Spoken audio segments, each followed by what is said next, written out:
Before starting anything, let me introduce myself. I'm Prince Devangan. I'm ex-alumni of the IIT Kharagpur. ना Geography and Environment का subject I'll be taking UPSC Civil Services का. तो आप थोड़ा सा अपने बारे में बताइएगा. On which year, है ना? Please have a seat. On which year you'll be attempting the examination? 3 चीजें मुझे required है आप सभी से. 3 things are required, online and offline. जिनको भी है 3 things मुझे बताना. First thing,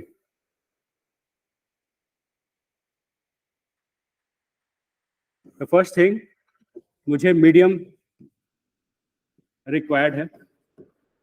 Second thing, कौन से year में examination दोगे, on which year, and third thing, background, educational background. 3 things मुझे चाहिए in order to completely understand the requirement जो need होती है उसको समझने के लिए. ठीक है?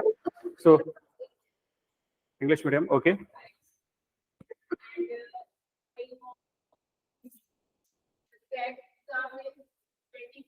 24. हाँ. I have completed my master's and waiting for the result. Okay, you have completed your masters and waiting for your results. Fine. देखो मैं सबसे लूंगा.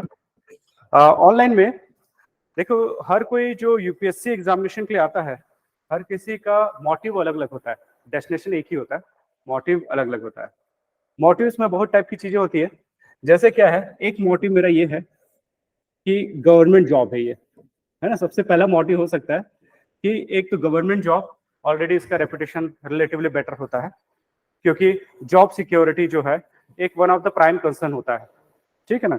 और जितने बोलना चाहिए कि पिछड़े एरिया से लोग होते हैं, मतलब बैकवर्ड स्टेट से जितने लोग होते हैं, वहां पे इकोनॉमिक सिक्योरिटी, पैसे के का assured income is most important. सबसे प्राइम इंपॉर्टेंस यही होता है बैकवर्ड स्टेट्स में. और जितने फॉरवर्ड स्टेट्स हैं जैसे कि महाराष्ट्र, गुजरात, यहाँ पे लेविश लाइफस्टाइल एक नीड होती है ना. और ये नीड नहीं, मतलब नीड बना दिया जाता है सोसाइटी में, काइंड ऑफ, है ना. तो एक है सर्वाइवल की नीड और एक है लग्जरी की नीड. दोनों टाइप की चीज हो सकती है. तो गवर्नमेंट जॉब का सबसे इंपॉर्टेंस मेनली सर्वाइवल होता है. सर्वाइवल की at least minimum assured income every month I'll be getting in my account. That's for sure.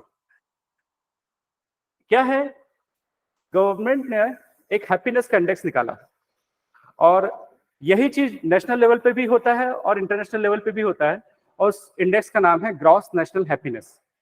उस ग्रॉस नेशनल हैप्पीनेस में कोई भी आदमी खुश है, इसका प्राइम क्राइटेरिया, सबसे मेन क्राइटेरिया ये होता है कि उसका assured minimum basic level of income होना चाहिए. अगर जिस पर्सन का अगर इनकम एश्योर्ड नहीं है वो कभी हैप्पी नहीं हो सकता. मतलब ये प्रूवन है, हैप्पीनेस का सबसे प्राइम इंडेक्स है. बट अपोजिट नहीं बोल सकते कि जिसका एश्योर्ड इनकम है वो हैप्पी है, वो नहीं बोल सकते हम लोग. मतलब वन थिंग इज श्योर कि अगर मेरे पास पैसे नहीं है तो I can't be happy.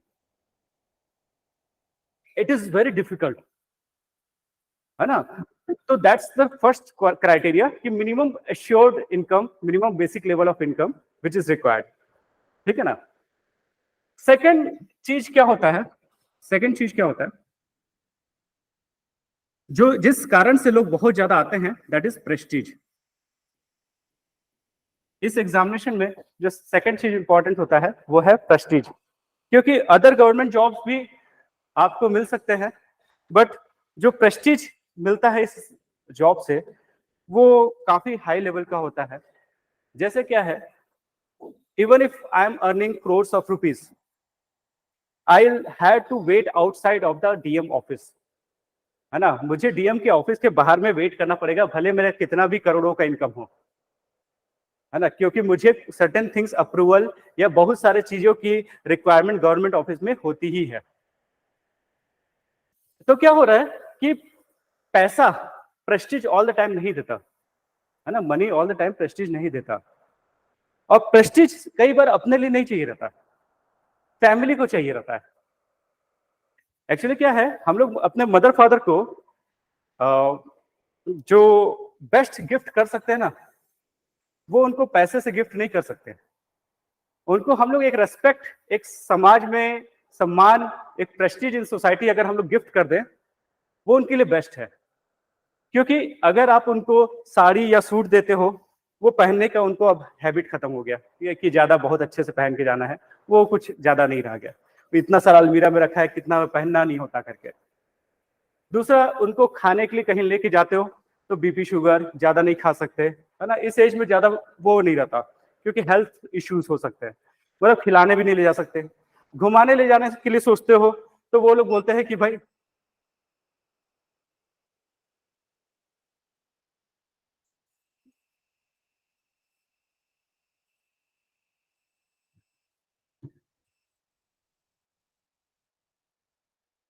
Okay,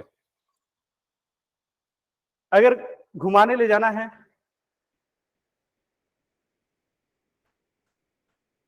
अच्छा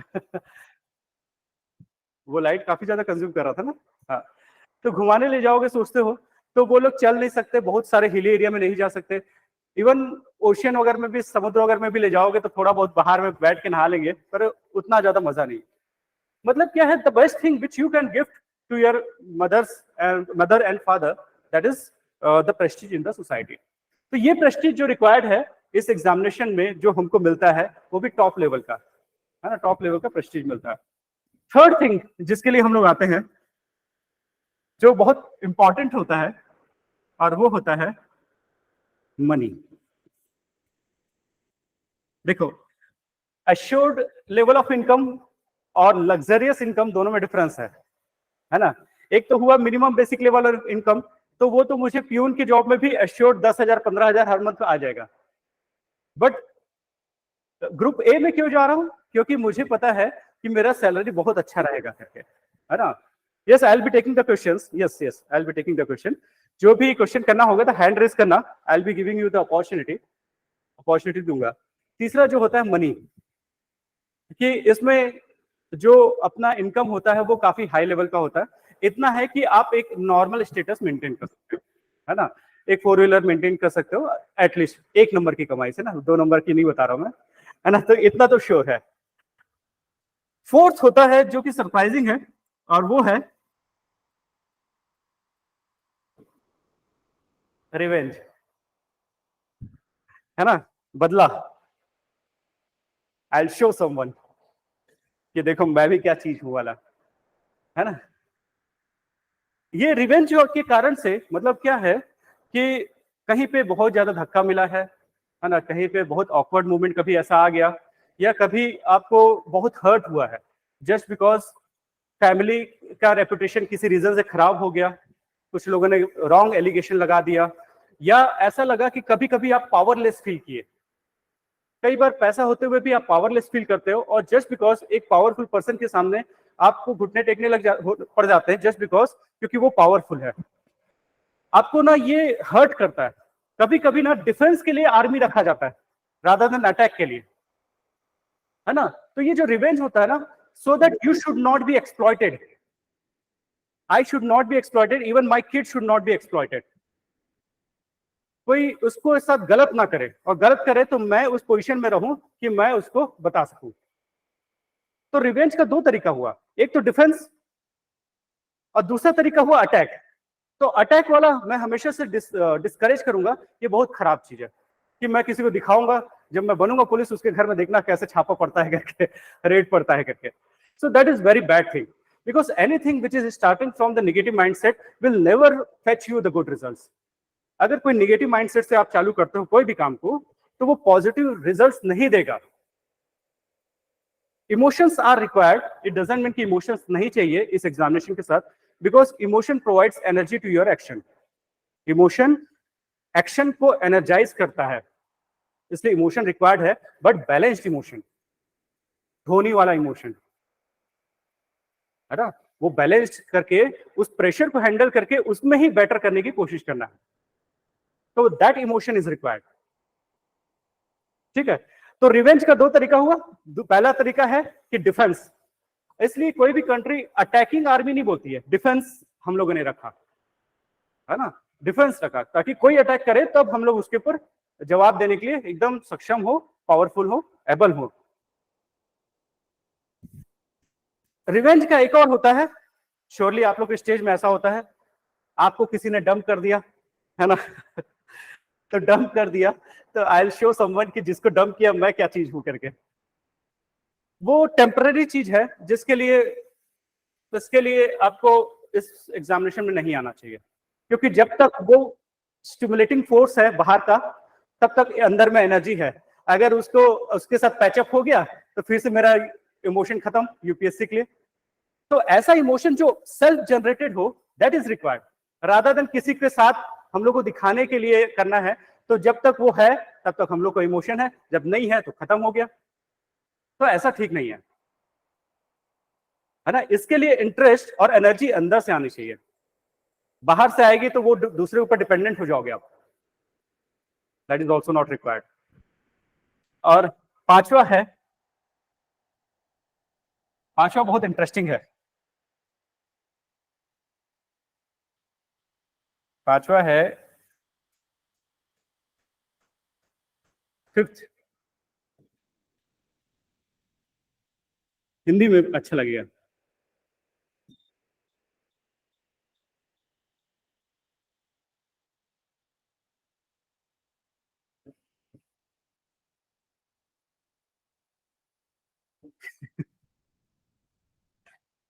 फिफ्थ जो है, आती है इसलिए आते हैं, या आता है इसलिए आती है, ये बहुत ज्यादा मोटिव रहता है ना। ये भी एकदम प्रोमिनेंट है, that girl is coming that's why I am coming, that boy is coming that's why I am coming. तो again that should not be motive, है ना, that should not be motive. तो ये 5 मोटिव है। अब मुझे बताना कि इसमें से कौन से मोटिव से आप लोग आए हो। तो लेट मी भूमिल भूमिल कुशवाहा, भूमिल कुशवाहा, आपका क्या मोटिव है इस यूपीएससी एग्जामिनेशन में आने का?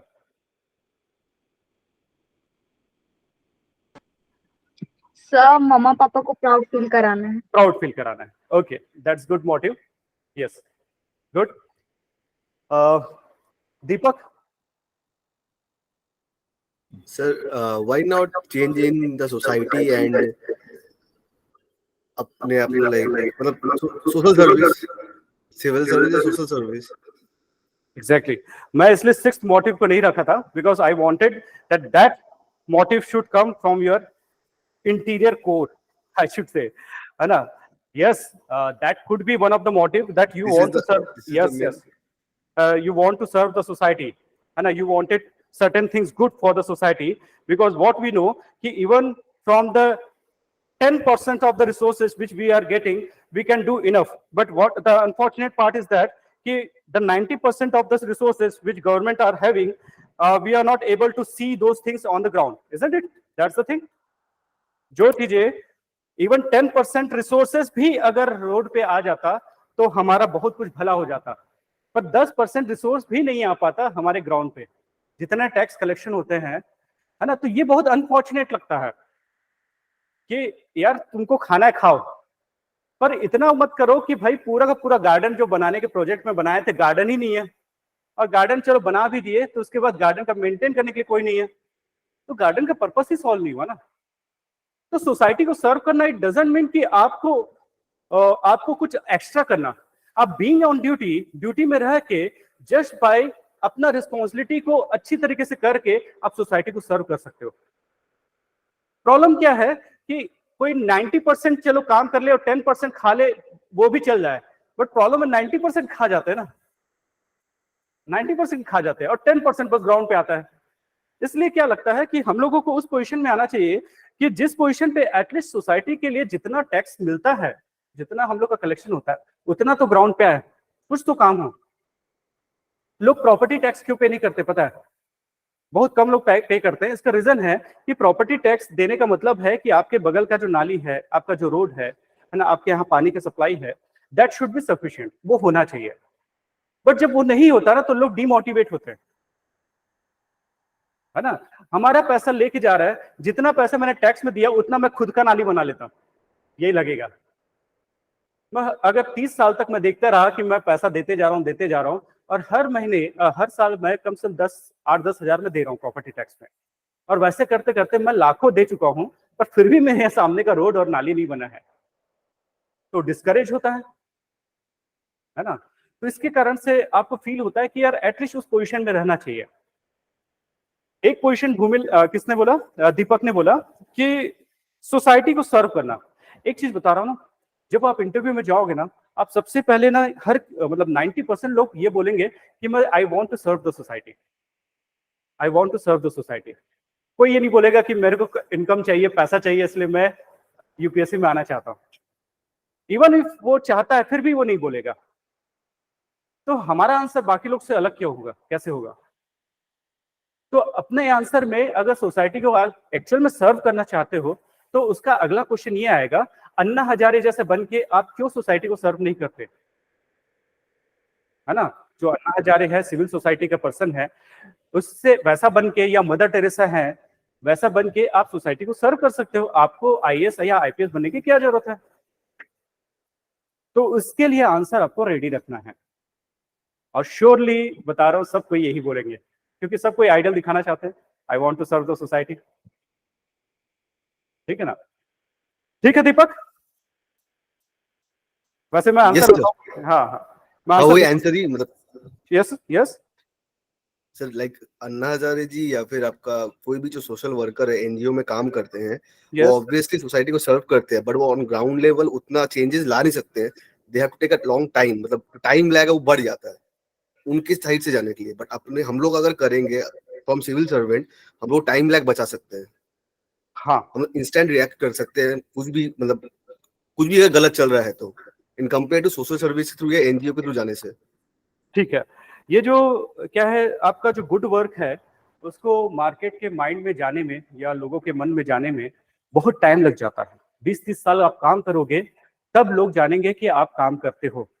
उसमें भी अगर पद्मश्री पद्म भूषण मिल गया, तब थोड़ा सा लोग ज्यादा जानेंगे। तो आपके साथ लोग तब जुड़ेंगे जब आपका एक पोस्ट हो, एक पोजीशन हो। आप सोचो, मैं कहीं पे बरगद पेड़ के नीचे खड़े होकर भाषण दे रहा हूँ, कौन आएगा मेरे सामने? भले मैं बहुत अच्छा भाषण दे रहा हूँ, बट मेरे पीछे पोस्ट अटैच नहीं है। और वही मैं बोलूं कि मैं एक्स ये ऑफिसर हूं या एक्स ये ऑफिसर हूं, तो उसके बाद फिर एक रेपुटेशन बन जाता है। अब इसका जो भी बोलोगे तो फूल झड़ेगा, ऐसा लगेगा, है ना। The thing is that if post is not attach with the person, उस पर्सन का वैल्यू खत्म हो जाता है। जैसे एक पर्सन जो कि प्रेसिडेंट भी रहा है, अब वो पोस्ट उसका हटा दो, उससे लोग नहीं डरेंगे, है ना। पोस्ट है, पोस्ट का वैल्यू है। तो यस, आप सिविल सोसाइटी में काम करना चाहते हो, तो 30 साल आप जब काम करोगे, तब लोग आपके साथ जुड़ेंगे, तब लोग आपको जानेंगे। तब तक आपकी एनर्जी खुद की खत्म हो जा रहेगी, 60 साल के हो जा रहोगे, है ना। गांधी जी ने भी इंडिया में काम करने के लिए या किसी भी रिवॉल्यूशन में करने के लिए पहले छोटे छोटे आंदोलन पे काम किया, छोटे छोटे मूवमेंट करवाए। खेड़ा सत्याग्रह, है ना। वैसी और कोई जानते हो? नहीं, नमक तो बहुत बाद में आया, नमक बहुत बाद में आया। एक था, चंपारण। हाँ कौन सा? चंपारण। चंपारण, चंपारण, यस चंपारण, है ना। एक मील का था, अहमदाबाद मील का था। तो छोटे छोटे उन्होंने रिवॉल्यूशन किए। और उससे पहले भी क्या किया था वहां पे, साउथ अफ्रीका में? साउथ अफ्रीका में वो रंग भेद अपार्थाइड के अगेंस्ट में उन्होंने रिवोल्ट किया था, जिसके कारण से उनका एक रेपुटेशन था। फिर भी बाल गंगाधर तिलक ने बोला था कि पहले पूरा इंडिया घूमो, इंडिया को जानो, तब इसके बाद रिवॉल्यूशन में आओ। तो वो पूरा इंडिया घूमे 2 साल। इसके बाद उनको समझ आया कि क्या है करके। इवन राहुल गांधी के लिए भी ये जो भारत जोड़ो यात्रा था ना, ये बहुत असेंशियल था, क्योंकि वो भी हमेशा बाहर में पढ़ाई किए हैं। तो जिस लेवल पे बात करनी है लोगों से, उस लेवल पे बात नहीं होती थी। अब कर्नाटका में उसका रिजल्ट दिख रहा है। अब भारत को जानो पहले, इंडिया, व्हाट इज इंडिया। और नॉट ओनली एक स्टेट को जानो, पूरे इंडिया को नॉर्थ से साउथ तक जानो, then only you will be able to do a good decision for the society. ठीक है, that's the thing.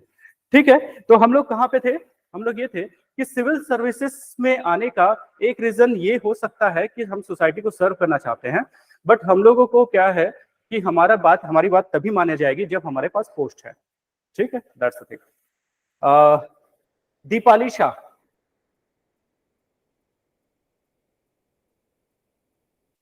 Deepali Shah,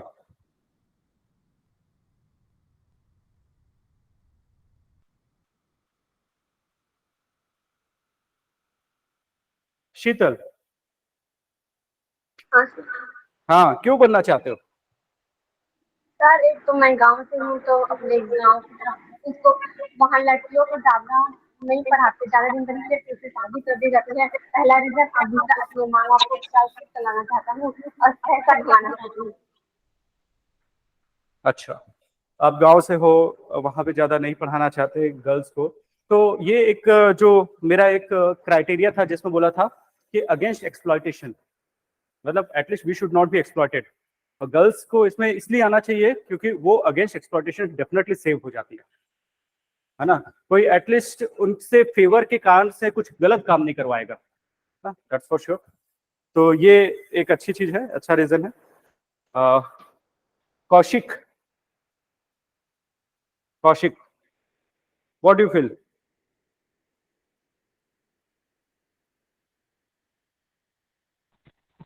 Hello, sir. हाँ बोलो। Sir, my answer is same. I I want to start the society because I came from a very middle class family and I have seen many difficulties in our areas like administrative levels. So then I think if I get the post to do something better, so that's why I choose this opportunity. I choose this. ठीक, ठीक है। कौन से year में examination दोगे Kaushik? So now I am in second semester. I am studying political science honors. So, okay, fine.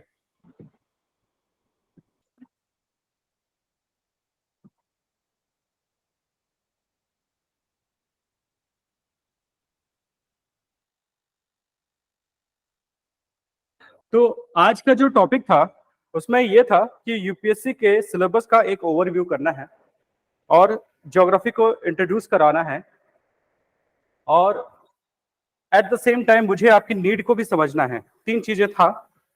तो अभी मैंने 3 लोगों का या 4 लोगों का क्वेश्चन लिया है।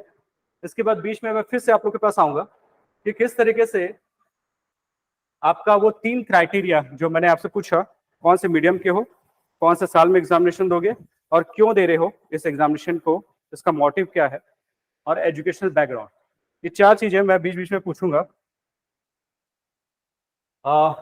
तो ये यूपीएससी एग्जामिनेशन जो है, जो भी जिस साल में दे रहा है ना, 2024, 25 और 26, जिस भी साल में एग्जामिनेशन दे रहे हो, आपको 2 टीयर का एग्जामिनेशन सबसे पहले रिक्वायर्ड होगा। 2 टीयर, एक है प्री और दूसरा है मेंस।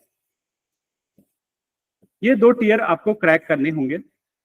फर्स्ट ईयर में आपका जीएस का पेपर होगा और सेकंड ईयर में आपका सीसेट का पेपर होगा, जीएस एंड सीसेट। इस जीएस में जो मेजर सब्जेक्ट डोमिनेंट है that is geography, history, polity, economics, environment and current affairs. These are the things which you will have to cover for the prelims part of GS. हर साल UPSC examination में 15 lakh appear होते हैं, 15 लाख लोग appear होते हैं, और post या vacancy जो होती है रफली 1000 की होती है, 1000 की होती है। तो आपको जो 15 लाख से 1000 में आना है, इसका जर्नी कैसे जाएगा, उसके लिए हमारे लिए सबसे प्राइम कंसर्न है कि हमारा स्ट्रेटेजी क्या होना चाहिए, स्ट्रेटेजी क्या होना चाहिए। और इस पे भी आज बात करेंगे कि स्ट्रेटेजी क्या होना चाहिए। बट ये 15 लाख से 1000 ले जाने का एक प्रोसेस है प्रीलिम्स का एग्जामिनेशन।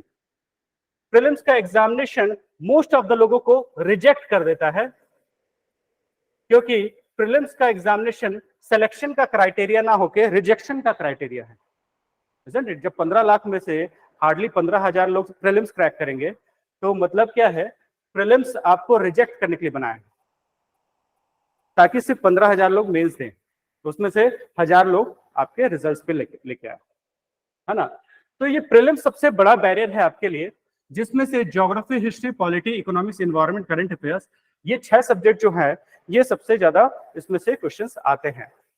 सबसे ज्यादा क्यों बोल रहा हूँ, क्योंकि साइंस एंड टेक भी है, इंटरनेशनल रिलेशन का भी कुछ टॉपिक है जो आता है, बट हम लोग कंबाइनली बोल रहे हैं कि ये this 6 subjects are the pillar for this prelims examination. और उसमें भी अगर देखा जाए कि प्रीलिम्स में मुझे क्रैक करना है तो मैं कौन से सब्जेक्ट्स पे ध्यान दूं, तो I will suggest economics, environment and current affairs. ये 3 सब्जेक्ट ऐसे हैं जिसमें 2014 से 2022 का रिकॉर्ड उठा के देख लो कि around 65 questions are being asked from this 3 area, economics, environment and current affairs. 65 question, मतलब अगर 65 में मैं 50 क्वेश्चन भी सॉल्व कर लिया तो trust me you will able to clear the cut off. तो प्रीलिम्स को क्रैक करने का स्ट्रेटेजी क्या होगा, पहले ये 3 पार्ट को बहुत स्ट्रॉन्ग करो। कौन कौन सा? Economics, environment and current affairs, इसको बहुत स्ट्रॉन्ग करो। ये प्रीलिम्स का एग्जामिनेशन 2 चीजों के लिए होता है, 1 सिविल सर्विसेज, दूसरा फॉरेस्ट सर्विसेज, है ना। देखो प्रीलिम्स का एग्जामिनेशन जो होता है ये 2 कैटेगरी पे जाता है, एक तो सिविल सर्विसेज और दूसरा फॉरेस्ट सर्विसेज। दोनों के लिए सेम प्रीलिम्स होता है और मेंस अलग अलग होता है। मेंस दोनों का अलग अलग होता है। अब इस सिविल सर्विसेज में आपका IAS, IPS, Indian foreign services, Indian revenue services, Kejriwal वाला, है ना, ये सारे हैं, है ना, IAS, IPS, Indian foreign services, Indian revenue services, और यहाँ पे फॉरेस्ट सर्विसेज। जो प्रीलिम्स क्रैक करता है इसका एक अलग मेंस होता है और इसका एक अलग मेंस होता है, दोनों का मेंस अलग अलग है। तो जिसको फॉरेस्ट सर्विसेज में जाना है, प्रकृति की वादियों में जाना है, तो वो इसमें जाएगा। इसमें आप उस लेवल तक जाते हो, डायरेक्टरेट जनरल ऑफ फॉरेस्ट, है ना, डीजीएफओ अगर पे जाते हो, टॉप लेवल पे फॉरेस्ट में जाते हो, ऑलवेज नेशनल पार्क के आसपास रहोगे। ये भी एक अच्छी लाइफ है, ऐसा नहीं कि ये खराब लाइफ है, it is also very good life. तो ये फॉरेस्ट सर्विसेज, इसका भी ग्रुप ए का है जॉब, और ये भी ग्रुप ए का है, ठीक है। तो प्रीलिम्स सेम रहेगा, प्रीलिम्स मतलब ये सारे सब्जेक्ट सेम रहेंगे, मेंस में सेग्रीगेट हो जाता है। जैसे यहाँ पे एग्रीकल्चर, जियोलॉजी, एनवायरनमेंट, ये सारे सब्जेक्ट ले सकते हो, बट इसमें बहुत सारे सब्जेक्ट्स हैं जो कि बाद में ले सकते हो, दोनों में डिफरेंस है, मतलब एज एन ऑप्शनल, ठीक। तो मैं फिर से आता हूं, मुझे प्रीलिम्स क्रैक करना है और 10 लाख 15 लाख में से 15,000 में आना है, तो these 3 things are important: economics, environment and current affairs, and these 3 subjects are dynamic in nature। ये डायनामिक है, इसमें से क्वेश्चंस जो होते हैं आपको करंट अफेयर्स रिलेटेड ही पूछा जाता है। इट मींस अगर ये दोनों को मैंने करंट अफेयर्स में जोड़ दिया तो current affairs is most important thing. और अगर करंट अफेयर्स का सबसे अच्छा सोर्स कौन सा होगा? न्यूज़पेपर, ठीक है, न्यूज़पेपर। इसलिए न्यूज़पेपर सबसे ज्यादा इंपॉर्टेंट है प्रीलिम्स क्रैक करने के लिए। मतलब मैं आपको दिखा दिया, जस्टिफाई कर दिया कि क्यों न्यूज़पेपर मुझे पढ़ना है डेली की डेली, ठीक है। अब न्यूज़पेपर मुझे सी सेट के लिए भी इंपॉर्टेंट है, क्योंकि मुझे 15 पैसेज क्वेश्चन आएगा इंग्लिश का, और न्यूज़पेपर पढ़ने से मेरा वो 15 पैसेज का कॉम्प्रिहेंशन मेरे लिए क्लियर हो जाएगा। क्योंकि सी सेट के पेपर में मैथ्स, रीजनिंग, इंग्लिश कॉम्प्रिहेंशन ये सब पूछा जाता है, जिसमें से 15 क्वेश्चन ऐसे होंगे जो कि इंग्लिश कॉम्प्रिहेंशन पे होंगे, पैसेज दे दिया जाएगा, उससे आंसर निकालना है। तो पैसेज को पढ़ के समझना, वो क्वालिटी किससे डेवलप होगी? न्यूज़पेपर पढ़ने से डेवलप होगी। इसलिए मतलब न्यूज़पेपर मेरे को प्रीलिम्स के प्री में भी काम आ रहा है और सी सेट में भी काम आ रहा है।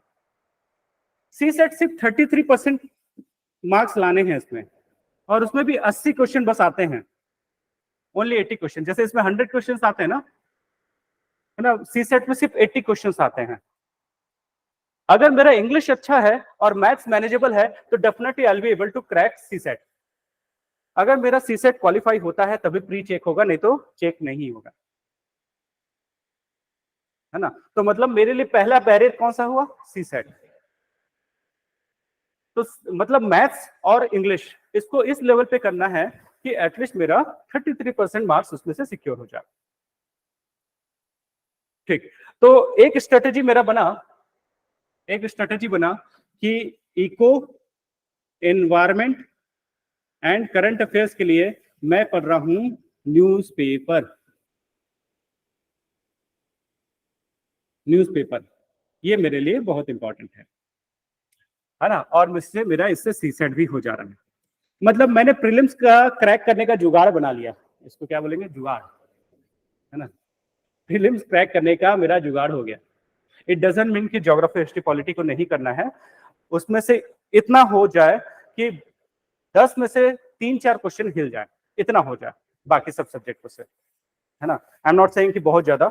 तो ज्योग्राफी हिस्ट्री पॉलिटी इसमें से आपका इस लेवल का प्रिपरेशन अगर हो जाए कि 10 में से 3-4 क्वेश्चन हिल जाए तो आपको सपोर्ट मिल जाएगा इसके साथ। बाय द वे इस साल इकोनॉमिक्स के बहुत टफ क्वेश्चन आ गए और आप पूरा मान के चले थे कि इकोनॉमिक्स, करंट अफेयर्स, एनवायरमेंट से आने वाले हैं क्वेश्चन, तो फिर आप तो अगले साल फिर से बैठना पड़ जाएगा, है ना। तो इसलिए क्या है, ज्योग्राफी हिस्ट्री पॉलिटी आपका ठीक ठाक होना चाहिए। ठीक, अच्छा, मतलब a good strategy may solve almost all the problems. A good strategy, because life is best when gain and pain is minimum and gain is maximum, तभी लाइफ जो होगा वो बेस्ट होगा, है कि नहीं। पेन मिनिमम करना है, मतलब ऑल द टाइम हम लोगों को कॉस्ट टू बेनिफिट रेशियो निकालना है। कॉस्ट टू बेनिफिट, जो भी मैं पढ़ रहा हूं, जो भी चीज पढ़ रहा हूं, इट डजंट मीन कि जीके का पार्ट है करके सारा चीज पढ़ने लग जाओ, नो। जीके का पार्ट है, सब चीज पढ़ने लग जाओ, नो। कॉस्ट टू बेनिफिट, उसमें से कितना क्वेश्चंस आते हैं तब मैं उस पर 2 घंटे दूंगा, नहीं तो मैं नहीं दूंगा, है ना। तो कॉस्ट टू बेनिफिट बताने के लिए 2 लोग हैं, उसमें से एक मैं हूं जो यहाँ पे खड़ा हूं, ऐसा, और दूसरा है क्वेश्चन पेपर। ठीक है, ये 2 चीज से आपको पता चलेगा कि इसमें से कितना पढ़ना है। हम लोग ये बताने के लिए हैं कि किसमें से कितना पढ़ना है और कौन से जगह से पढ़ना है, कहां से क्वेश्चंस ज्यादा आ रहे हैं, कहां से कम क्वेश्चंस आ रहे हैं, इसके लिए हम लोग हैं। और दूसरा है क्वेश्चन पेपर। प्रीवियस ईयर के क्वेश्चन पेपर को देखो, मैं बोल रहा हूँ 2014 से, क्योंकि उससे पहले का क्यों नहीं बोल रहा हूँ, क्योंकि पैटर्न चेंज हो गया था। तो 2014 से 2022 तक का क्वेश्चन पेपर देखोगे, एक्सेप्ट 2020, उसको मत देखना, नहीं तो स्ट्रेटेजी बिगड़ जाएगी, है ना। तो 2020 को छोड़ के 2022 तक का पूरा क्वेश्चन पेपर देखना, और ये फ्रीली अवेलेबल है यूपीएससी के वेबसाइट पे।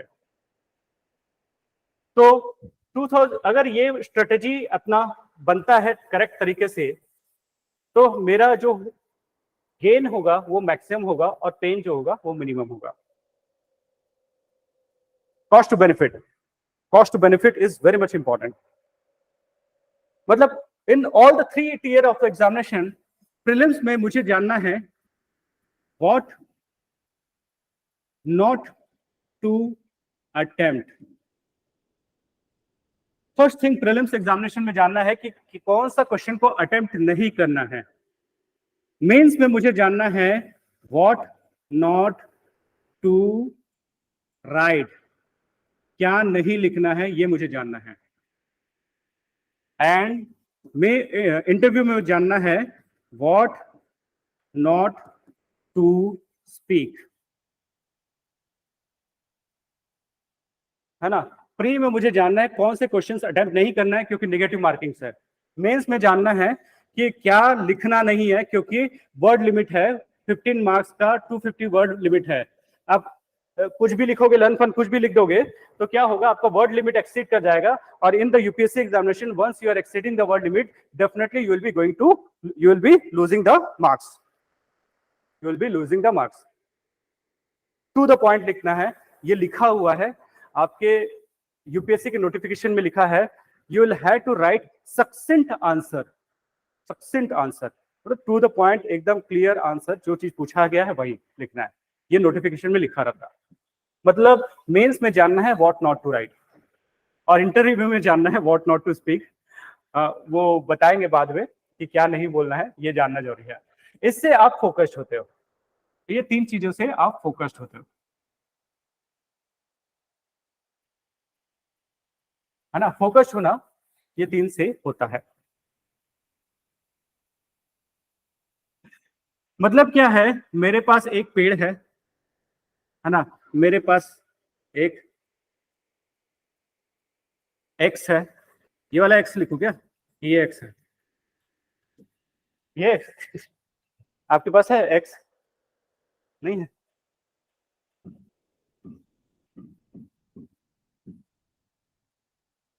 आपके पास ये एक्स होना चाहिए और ये एक्स नहीं होना चाहिए। एक्स मतलब पास्ट, क्योंकि past is there for reference, not residence, not residence. Past reference के लिए होता है, इससे लर्न करना है, एक्सपीरियंस गेन करना है, रहने के लिए नहीं है पास्ट में कि वहीं पे रह जाओ। पास्ट बहुत सारी चीजों से होता है, किसी एग्जामिनेशन में आप क्रैक नहीं कर पाए और मैं क्रैक नहीं कर पाऊंगा ऐसा लगेगा, वो रेफरेंस हो जाता है, आपको हमेशा वो फील होने लग जाता है, नहीं रेफरेंस नहीं, सॉरी रेसिडेंस हो जाता है, कि आपको लगने लग जाता है कि मैं क्रैक कर ही नहीं पाऊंगा, मेरे साथ लाइफ में आज तक अच्छा हुआ ही नहीं।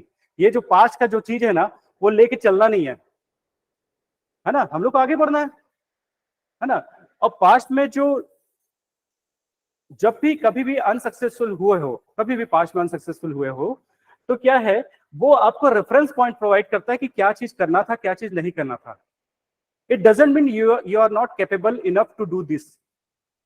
अगर आप 7वीं में फेल हो गए थे, तो अभी आपको 7वीं का एग्जाम देंगे तो फेल हो जाओगे, फिर से नहीं हो पाओगे ना, आप उससे बढ़ गए हो ना ऊपर, उस समय नहीं थे पर अब पावरफुल हो गए हो ना।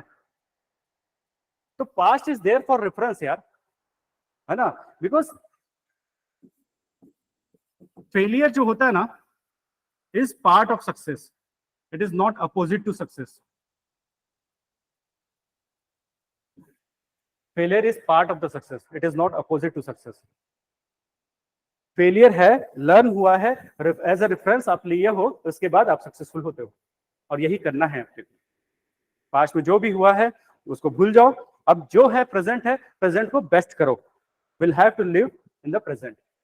तो मैं क्या बता रहा था कि एक्स को छोड़ दो, एक्स में जो भी हुआ है, जैसे भी एक्स है वो, है ना, वो सबको छोड़ दो, एक्स को शार्पन करो, प्रेजेंट को शार्पन करो, ताकि ये ट्री एक बार में कटे, है ना, एक बार में कटे। और मुझे नहीं चाहिए कि इसको बार बार में कट करते रहो और 1 साल 2 साल 3 साल तक कट करते रहो, मुझे एक बार में काटना है इसको। मतलब साल भर मुझे इस पे काम करना है कि ये कैसे शार्पन हो, एक बार में ये कैसे कटे, उस पे ज्यादा फोकस करना है, रादर देन ट्री की मोटाई देखना है, ये कितना चौड़ा है, कितना पुराना है, वो नहीं देखना है ना, मुझे इस पे फोकस करना है, मेरे पास क्या इक्विपमेंट्स है जिसको मैं ये कर सकता हूँ। अब देखो, मैंने बोला ना कि ये चीज, इसको काटने का तरीका जो है वो है स्ट्रेटेजी, ये है strategy, this is the strategy. सही प्लेस पे, सही जगह पे और सही हथियार से काटोगे तो वो सही तरीके से कटेगा, है ना। सही प्लेस पे हिट करना है, और सही प्लेस पे हिट करना मतलब इकोनॉमिक्स, एनवायरनमेंट, करंट अफेयर्स, वहां पे हिट करना है ना। आपको स्ट्रॉन्ग क्या करना है, इकोनॉमिक्स, एनवायरनमेंट, करंट अफेयर्स को स्ट्रॉन्ग करना है, वही स्ट्रेटेजी रहेगा उसको कट करने का, ठीक है। ठीक, तो अब मेंस एग्जामिनेशन में आते हैं। मेंस का स्ट्रेटेजी समझते हैं क्या होना चाहिए। मेंस में 9 पेपर है,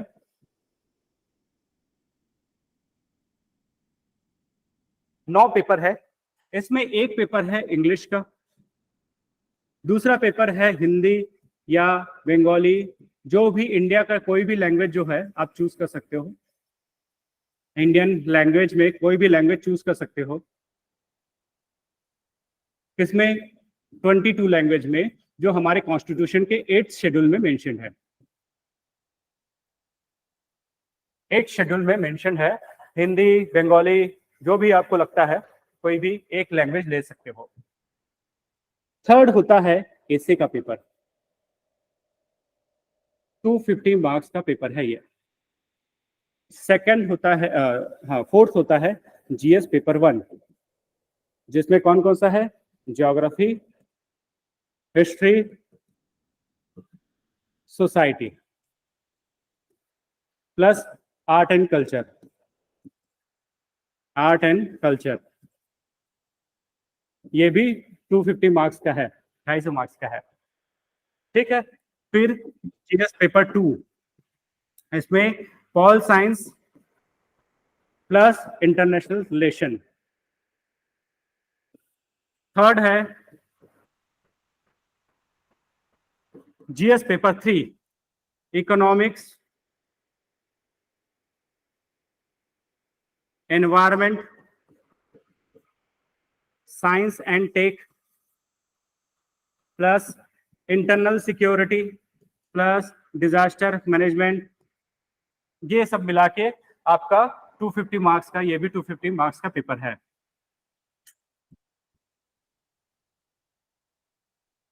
फोर्थ है जीएस पेपर 4, ये है एथिक्स, ये भी 250 मार्क्स का है।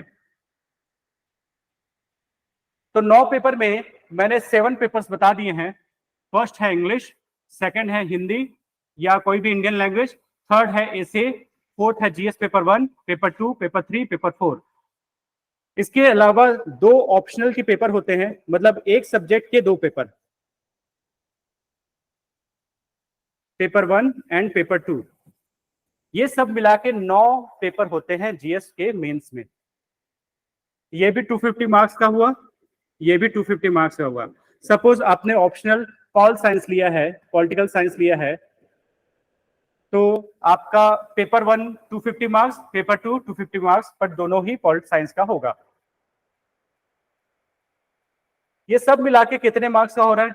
500 हो गया, ये 750 हो गया, 1000 हो गया, 1250 हो गया, 1500 हो गया, 1750। मतलब मेंस का एग्जामिनेशन 1750 मार्क्स का है। ठीक है, मेंस का एग्जामिनेशन 1750 मार्क्स का है, 1750।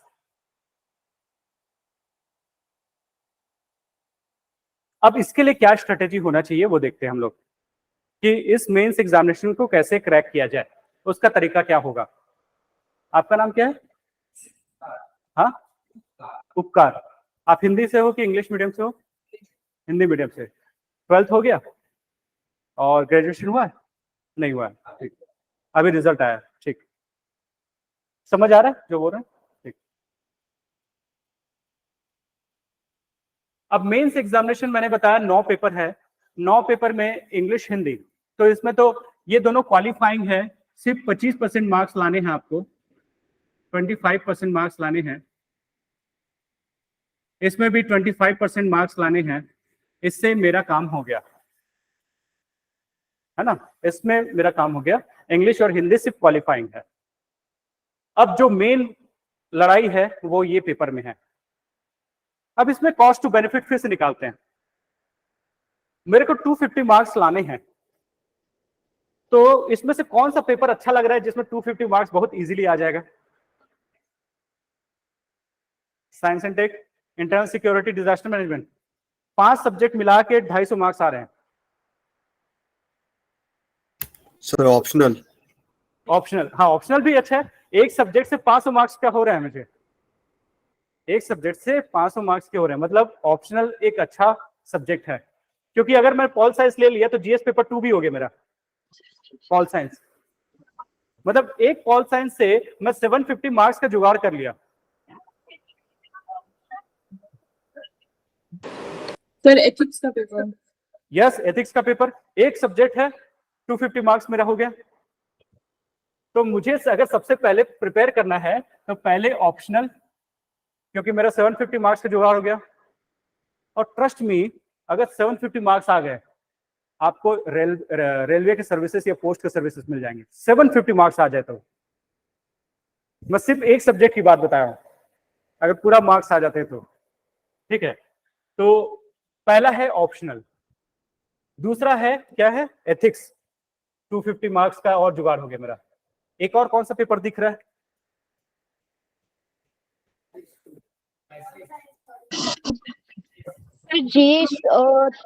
जिसमें economy, environment, science and tech. हाँ।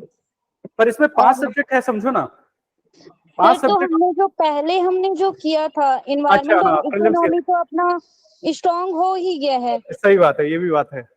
वो एक हम लोग बचपन में पढ़ते थे ना, कि ना कि एक फ्रिज में भालू को कैसे रखा जाए, तो पहले स्टेप फ्रिज खोलो, भालू डालो, फिर बंद कर दो। फिर बोले कि एक जंगल में क्या हुआ, नहीं एक जंगल में पार्टी हुई है ना, उसमें सभी एनिमल आ गए, तो कौन सा एनिमल नहीं आया, भालू। क्यों, भालू। वो फ्रिज में बंद था। तो वैसे ही है, एनवायरमेंट इकोनॉमिक्स करंट अफेयर्स को तो पहले पढ़ चुके हम लोग, है ना, तो वो भालू जो है वो वहां पे है ऑलरेडी।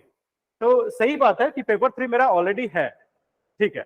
तो ये भी एक कॉस्ट बेनिफिट सही है, क्योंकि इसके जितने सब्जेक्ट है ना ये मोस्टली करंट अफेयर्स रिलेटेड है। Economics, environment, science and tech के बिना करंट अफेयर्स क्वेश्चन ही आते हैं।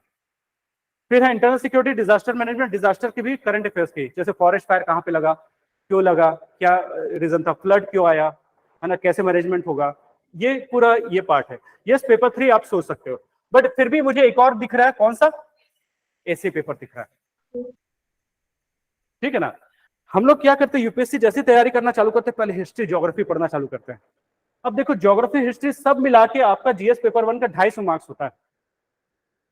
ज्योग्राफी इतना बड़ा और हिस्ट्री इतना बड़ा, उसमें भी सोसाइटी और आर्ट एंड कल्चर भी है, ये सब मिला के 250 मार्क्स का होता है।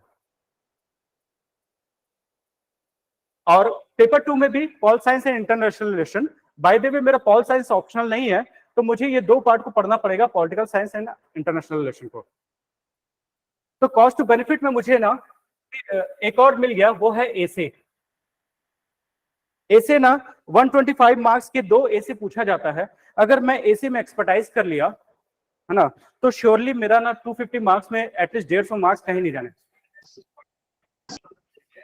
देखो, क्वेश्चन था हाँ हाँ पूछो।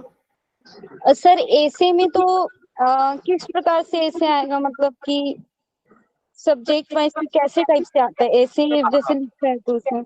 हाँ, ये ना थोड़ा बाद का क्वेश्चन है कि एसे कैसा होगा, क्योंकि वो एसे मैं सब्जेक्ट स्पेसिफिक पे नहीं जा रहा हूँ, किस टाइप के एसे आएंगे, बस ये मान के चलो एक ना ओपन एंडेड होगा और एक क्लोज एंडेड होगा।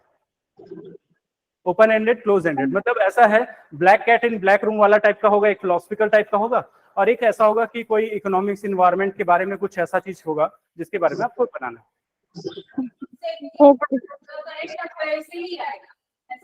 हाँ, ये देखो कहीं पे इवन पैसेज भी, जो इंग्लिश पैसेज होते हैं ना, वो भी करंट अफेयर्स के रहते हैं। करंट अफेयर्स इतना इंपॉर्टेंट है। सी सेट पेपर में क्या करता है ना, अगर इंग्लिश जानते हो और इकोनॉमिक्स नहीं जानते हो तो सी सेट का पेपर नहीं सॉल्व कर पाओगे। जो 15 पैसेज हैं सी सेट के, उसको सॉल्व करने के लिए आपको इन्वायरमेंट नहीं पता है तो 15 पैसेज सॉल्व नहीं होते, क्योंकि आपको सिर्फ इंग्लिश पता है पर इन्वायरमेंट नहीं पता है। तो इवन ऐसे में भी सब्जेक्ट स्पेसिफिक ही क्वेश्चंस आएंगे, ठीक है। तो ये हुआ मेरा स्ट्रेटेजी। हाँ, अब मैं देखता हूं, मैं इसको क्लीन कर रहा हूं। अब मुझे जुगाड़ करना है कितने का, 7750 ये मेंस का है प्लस 275 मार्क्स किसके होते हैं, सॉरी इंटरव्यू के। ये दोनों मिला के आपका मेरिट लिस्ट डिसाइड होता है, और आपको 1025 मार्क्स ले आओगे ना तो टॉपर बन जाओगे। ये सब में से टोटल मिला के 1025, क्योंकि हमारे टॉपर्स के जितने भी यूपीएससी के टॉपर मैं बोल रहा हूं, उनका मार्क्स 100 से 1055 के आसपास आता है टॉपर का। अब देखो 1750 में मैं अपना जुगाड़ कर रहा हूं, कौन सा, ऑप्शनल से। ऑप्शनल मेरा कितने का था, 500 मार्क्स का था। अगर जिसका ऑप्शनल बहुत अच्छे से प्रिपेयर्ड है, उसका 300 से 350 आ जाता है, श्योरली आता है, जिसका ऑप्शनल बहुत अच्छे से प्रिपेयर्ड है।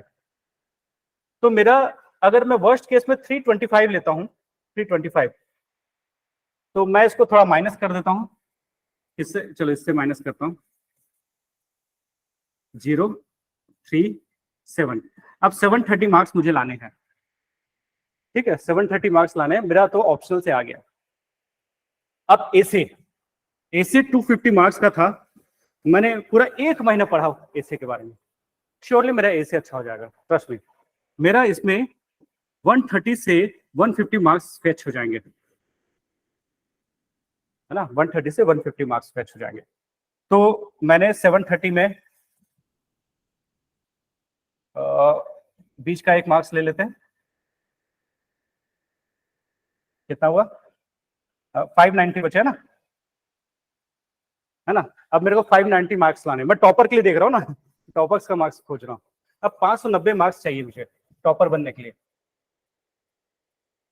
ठीक, 590 मार्क्स चाहिए। अब मैं 590 मार्क्स का जुगाड़ कैसे करूं, देखते हैं 590 के लिए ये मार्क्स कैसे लाने हैं। एथिक्स का पेपर मैंने बहुत अच्छे से किया, ठीक, एथिक्स का पेपर, इसमें मेरा 130 से 140 के आसपास, मैं एकदम पेसिमिस्टिक थॉट ले रहा हूँ ना, 0 6 4 460 मार्क्स, 460 नंबर मेरे को और लाने हैं टॉपर बनने के लिए। एथिक्स में मैं 250 में से सिर्फ 130, आधा ही ले रहा हूँ, है ना, 460 लाने हैं।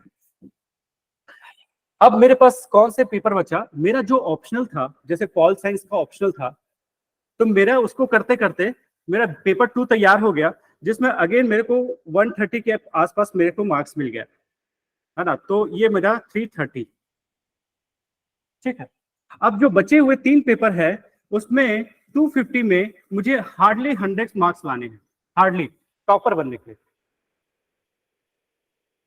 सिर्फ 100 नंबर चाहिए टॉपर के लिए। और अगर मैं कट ऑफ तक देखता क्राइटेरिया, तो मैं 700 तो बहुत पहले लिया था, 700 नंबर मैं बहुत पहले लिया था।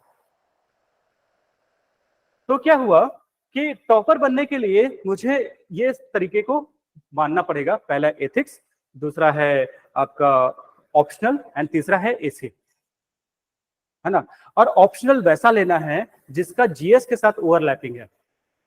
अगर मैं पब्लिक एडमिनिस्ट्रेशन लिया बाय द वे, तो उसका पेपर 2 में हेल्प करेगा, पर बाकी जगह उतना हेल्प नहीं है। अगर मैं सोशियोलॉजी लेता हूं तो वो पेपर 1 में सोसाइटी में हेल्प करेगा, एसी में हेल्प करेगा, तीसरा एथिक्स में हेल्प करेगा। तो सोशियोलॉजी भी एक अच्छा ऑप्शनल है। मैं ज्योग्राफी लेता हूं तो पेपर 1 में हेल्प करता है, हिस्ट्री लेता हूं तो पेपर 1 में हेल्प करता है।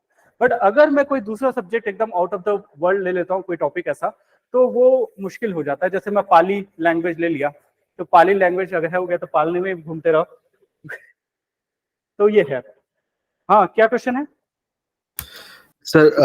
मेरा फील्ड है, मैं सीए फाइनल का स्टूडेंट हूँ, हाँ, तो मेरे लिए accountancy and commerce is one of the best option optional के लिए। Yes yes, you should be taking तो ऑप्शनल। अब आप बोल रहे हैं कि यस ऐसा लेने के लिए जिसमें जीएस का पेपर में इम्पैक्ट हो, पर यस, उसका एज सच नहीं होता, बट ओवरऑल इम्पैक्ट होता टैक्सेशन में। तो मेरा कोर फील्ड टैक्सेशन ही है। आप पूछ रही हो तो मैं बता देता हूँ ऑप्शनल के लिए ना क्या क्या Obviously, क्राइटेरिया sir. फुलफिल करना है। अगर ऑप्शनल चूज करना है तो क्या क्या क्राइटेरिया फुलफिल होना चाहिए। Prime importance is interest regardless of it is having overlapping with GS और नॉट। सबसे पहला चीज है इंटरेस्ट। सेकंड थिंग है जीएस के साथ ओवरलैपिंग। थर्ड है एजुकेशन बैकग्राउंड। अगर आपने उसको पढ़ा हुआ है बहुत अच्छे से तो you should be going for that. फिर है सक्सेस रेशियो। फिर है अवेलेबिलिटी ऑफ टीचर और मटेरियल। ये 5 क्राइटेरिया फुलफिल होता है तो ऑप्शनल वो वाला चूज करना चाहिए। अगर मेरा पॉल साइंस में इंटरेस्ट भी है और जीएस के साथ ओवरलैपिंग भी है तो वो बहुत अच्छा ऑप्शनल है। इट इज नॉट नेसेसरी कि सारा क्राइटेरिया फुलफिल हो, पर बहुत सारा चीजें देख के चलना पड़ता है। अब जैसे कॉमर्स है, अकाउंटेंसी, उनका हो सकता है इंटरेस्ट भी हो, जीएस के साथ ओवरलैपिंग उतना नहीं है, इकोनॉमिक्स में थोड़ा हेल्प करेगा, है ना, इकोनॉमिक्स में थोड़ा हेल्प करेगा। एजुकेशनल बैकग्राउंड तो बहुत सॉलिड है क्योंकि सीए है तो ऑलरेडी बहुत सॉलिड है। सक्सेस रेशियो उसका अच्छा है कॉमर्स एंड अकाउंटेंसी का। मटेरियल्स भी डिसेंट मिल जाते हैं, तो you can go for it. ठीक है, thank you sir, thank you sir. हाँ। सोशियोलॉजी, सोशियोलॉजी में कई लोगों का काफी इंटरेस्ट आता है, जीएस के साथ ओवरलैपिंग भी अच्छा है। हाँ, एक और होता है सिलेबस छोटा है। हाँ, सिलेबस सोशियोलॉजी का बहुत छोटा है, छोटा। अरे यार, छोटा सिलेबस छोटा। जैसे हिस्ट्री और ज्योग्राफी पढ़ते पढ़ते जमाने लग जाते हैं, 3-3 साल लग जाते हैं, है ना। हिस्ट्री और ज्योग्राफी का बहुत लेंदी ऑप्शनल है। पॉल साइंस का ठीक है, पबेट का छोटा है, सोशियोलॉजी का छोटा है, इवन कॉमर्स एंड अकाउंटेंसी का ठीक है, एवरेज है। तो हम लोगों को पंचवर्षीय योजना 5 ईयर प्लान तो बनाना नहीं है, हम लोगों को 1 साल में ही ये डिग्री, मास्टर्स का डिग्री उसमें लेना है, किसमें, ऑप्शनल में, क्योंकि एवरी ऑप्शनल, जो भी ऑप्शनल हो उसको मास्टर लेवल तक लेके जाना पड़ता है ना। जो चीज 2 साल में होता है उसको 1 साल में लाना है, ठीक। तो ये है मेंस को क्रैक करने का तरीका मैंने बताया, और ऑप्शनल कौन से कैसे चूज किया सर जाए। मेरे को एक क्वेश्चन है, हाँ पूछो। तो मतलब विद लाइक मास्टर्स डिग्री लेना की कंपलसरी है? क्या चीज? मास्टर्स डिग्री लेना की कंपलसरी है? नहीं नहीं, मास्टर डिग्री लेना नहीं है, पर उसको मास्टर्स लेवल तक पढ़ना है। ओ ओके ओके। हाँ, कुछ लोग ना उसके साथ साथ मास्टर डिग्री ले लेते हैं, वो भी अच्छी बात है ना। अगर 2 साल का टाइम है, अगर एमए सोशियोलॉजी में भी लेना है तो ले लो एमए सोशियोलॉजी, वहां पे भी राइटिंग प्रैक्टिस हो जाएगा, एमए डिग्री भी मिल जाएगी, उधर पे ये भी हो जाएगा, दोनों चीज हो जाता है। मैंने हाँ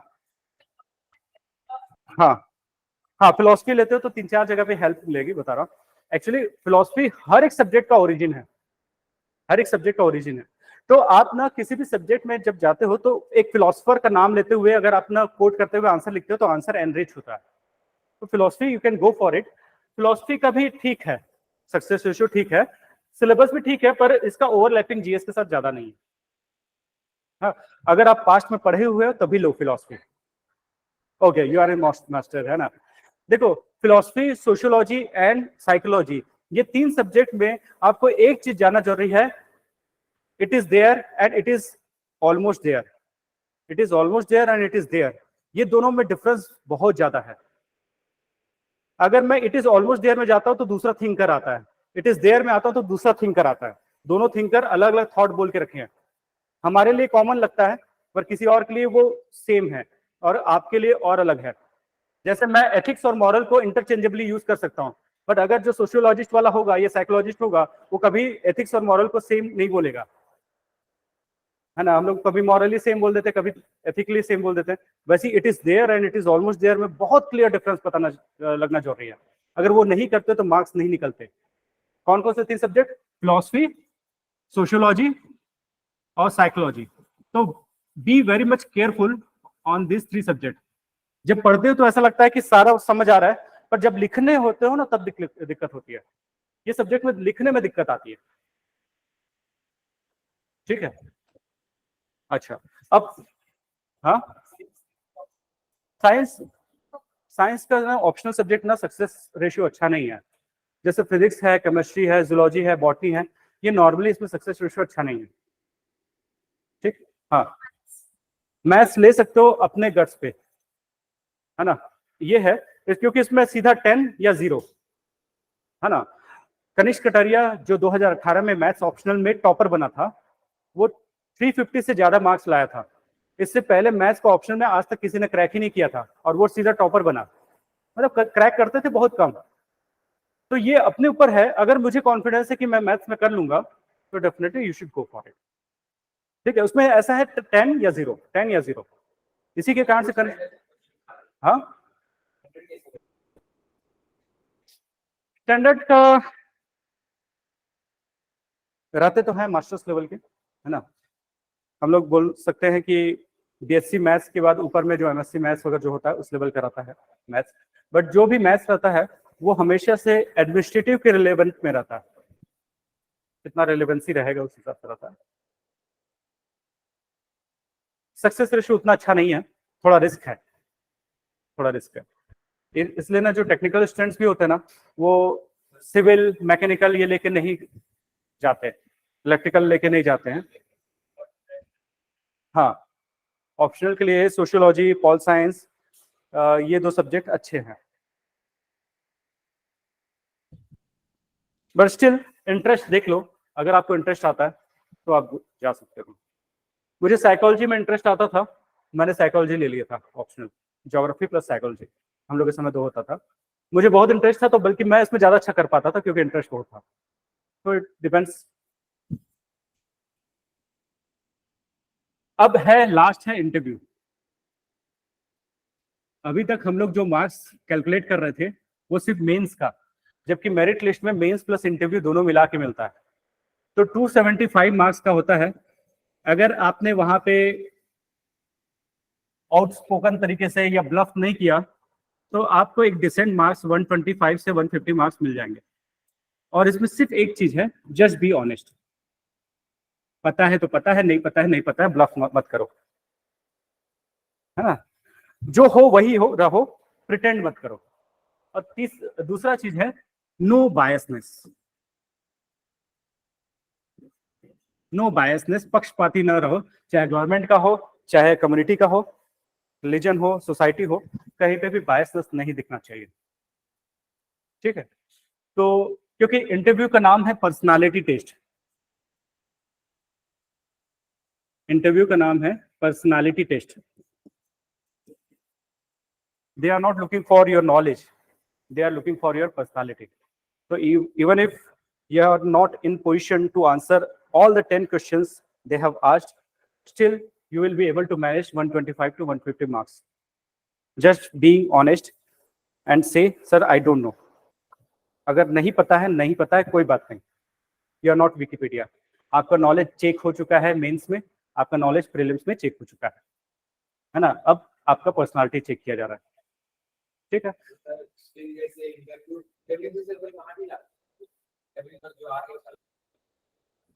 ऐसा नहीं होता। इंटरव्यू में जो जा रहे हैं वो मेंस का एक कट ऑफ लेके जाते हैं। तो मेंस क्लियर किया मतलब इंटरव्यू में जा रहा है, और दोनों मिला के जो मार्क्स बनते हैं वो फिर मेरिट लिस्ट में डिसाइड होता है कि कौन सा मार्क्स मिला। जैसे एक थी जीविशा जोशी करके, है ना, उसका क्या है 600 के आसपास मार्क्स आए थे किसमें, मेंस में, पर इंटरव्यू में उसने करीब 180 मार्क्स लिया है। तो अभी IRTS ऑफिसर है ना, तो 780 मार्क्स से वो IRTS ऑफिसर है। अब 600 मतलब सोच लो 9 सब्जेक्ट में सिर्फ 600 मार्क्स, अगर एवरेज निकाला जाए तो कितना होता है, 70 मार्क्स हर एक सब्जेक्ट में, 70 मार्क्स, और इंटरव्यू में 180 ले आए। 250 में सिर्फ 70 मार्क्स आप ला रहे हो, फिर भी आप क्रैक कर पा रहे हो, अगर आप इंटरव्यू में खींच सकते हो तो। ठीक है ना, तो ये भी एक तरीका है। हाँ, अब कोई भी स्ट्रेटेजी कभी भी कॉपी पेस्ट नहीं होना चाहिए, क्योंकि हर एक इंडिविजुअल अलग है और हर एक इंडिविजुअल का स्ट्रेटेजी अलग है। ये ऐसा नहीं है कि मैं आपको अपना स्ट्रेटेजी दूं तो वो आपको सूट करेगा। मैं बोलूंगा कि नाइट में पढ़ो, आप पढ़ोगे मॉर्निंग में, डिपेंड्स। आपको मन करता है मॉर्निंग में पढ़ने का, तो क्यों जबरदस्ती मैं बोल रहा हूँ कि नाइट में पढ़ो, या तो मैं अगर मॉर्निंग में पढ़ने बोल रहा हूँ, आप पढ़ने की हैबिट है नाइट में। तो strategy should always be customised, इसलिए आपकी नीड अलग है, आपका डेट अलग है, जिस डेट पे आप एग्जामिनेशन दोगे, तो इसलिए आपका स्ट्रेटेजी अलग होना चाहिए। अल्टीमेटली डेस्टिनेशन सेम है ना, सोर्स ये है, अब अलग अलग तरीके से जाना है। मैं ऑलवेज सजेस्ट करूंगा कि स्मार्ट तरीका अपनाओ। स्मार्ट बोलने का मतलब ये है कि टाइम को ज्यादा यूटिलाइज करना और मेहनत कम करना, है ना, यही तो है, मेहनत कम करना। ठीक, तो ये हुआ तीनों चीज का मैंने स्ट्रेटेजी बता दिया सिलेबस का, कि प्री और मेंस और इंटरव्यू कैसे क्रैक करना है उसका तरीका बता दिया। फिर भी मेरे साथ बैठना और मैं बताऊंगा कि आपके लिए कौन सा तरीका सही है, सुटेबल है। अब आते हैं इंट्रोडक्शन टू ज्योग्राफी। हम लोग जो आज टॉपिक करेंगे,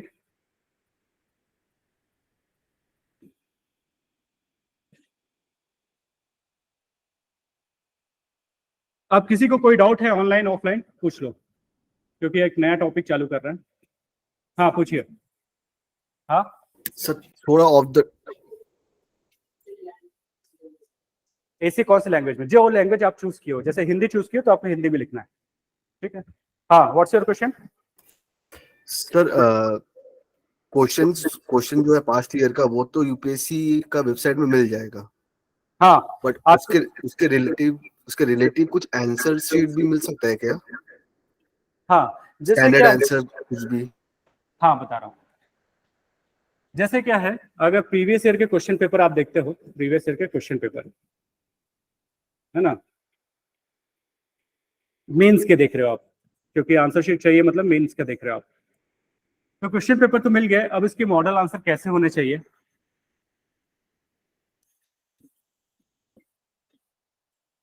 इसका दो तरीका है। एक तो क्या है कि सभी का जो मॉडल आंसर है यूपीएससी ऑफिशियली नहीं निकालता कि कौन सा इसका अच्छा आंसर है। तो इसका अच्छा तरीका ये है, मेंस के एक एक क्वेश्चन का आंसर आप लिख के लाओ और get it checked with teacher, है ना। या तो मार्केट में आपको मेंस के आंसर और सॉल्यूशन वाला क्वेश्चन और आंसर वाला मिल जाता है, but I will suggest don't go for it. ज्यादा बेटर तरीका ये है, उस क्वेश्चन का आंसर आप लिखो और get it check with the teacher, ये सबसे अच्छा तरीका है। अब आंसर राइटिंग का प्रैक्टिस कैसे करना है, आंसर राइटिंग का प्रैक्टिस में बाद में आएंगे, पर ये मान के चलो अभी जो जून का टाइम है, जून से अक्टूबर, इसमें मेंस का एक्सक्लूसिव टॉपिक को खत्म करो, और यही करना है। मेंस एक्सक्लूसिव, जैसे वर्ल्ड हिस्ट्री मेंस का टॉपिक है, इंटरनेशनल रिलेशन मेंस का टॉपिक है, इंटरनल सिक्योरिटी मेंस का टॉपिक है, डिजास्टर मैनेजमेंट मेंस का है, ऑप्शनल ये मेंस का है। So this portion, sorry ethics ये मेंस एक्सक्लूसिव टॉपिक्स है, मेंस एक्सक्लूसिव, जो कि प्रीलिम्स में नहीं है। तो ये वाले पार्ट को ये टाइम पे खत्म करना है, जून टू अक्टूबर, ठीक है। इवन इसमें ए से भी जोड़ सकते हो आप, ए से, हाँ बताऊंगा उस पर। तो ये पार्ट जो है आपके जून टू अक्टूबर खत्म करने हैं। मतलब क्या है, जून से पहले आप कोई भी टॉपिक उठा सकते हो, एनसीईआरटी या जो भी है, पर जून से स्टार्ट कर दो, फर्स्ट ऑफ जून से मेंस एक्सक्लूसिव टॉपिक्स उठाना। क्योंकि देखो, जो लोग इस साल प्रीलिम्स देंगे 28 ऑफ मई को, वो लोग भी मेंस का टॉपिक उठाएंगे, और जो नहीं देंगे अगले साल देंगे, वो लोग को भी मेंस का टॉपिक उठाना है। तो पहले ये पोर्शन को खत्म करो। ये खत्म करने से हाथ ही निकल जाएगा, पूंछ बस में अटका रहेगा, पूंछ। अक्टूबर के बाद नवंबर दिसंबर में हम लोग आंसर राइटिंग करवाते हैं, है ना, रिगरस आंसर राइटिंग होगा। इसमें आंसर राइटिंग करो प्रीवियस ईयर के क्वेश्चन पेपर का, या टीचर जो क्वेश्चन दे रहा है उसका आंसर का आंसर राइटिंग करते जाओ, है ना। तो रिगरस तरीके से आंसर राइटिंग, और नवंबर दिसंबर में ही आपके प्रीलिम्स के साथ जो सब्जेक्ट्स चालू होते हैं, जैसे हिस्ट्री, है ना, पॉल साइंस, ज्योग्राफी, एनवायरमेंट और इकोनॉमिक्स, ये सब्जेक्ट्स चालू हो जाना चाहिए। और by the end of December, जिस समय आंसर राइटिंग चल रहा है, by the end of December at least geography and economic should be finished. ये दो चीज खत्म हो जाना चाहिए। मैं क्यों एनवायरमेंट और पॉल साइंस और हिस्ट्री नहीं बोल रहा हूं, क्योंकि वो रटने वाला है, जो कि बाद में प्रीलिम्स से पहले हो तो ज्यादा अच्छा है। ये समझने वाला है, कंसेप्चुअल है, तो ये पहले हो तो अच्छा है ना। ज्योग्राफी और इकोनॉमिक्स कंसेप्चुअल है, समझने वाला है, और एनवायरमेंट,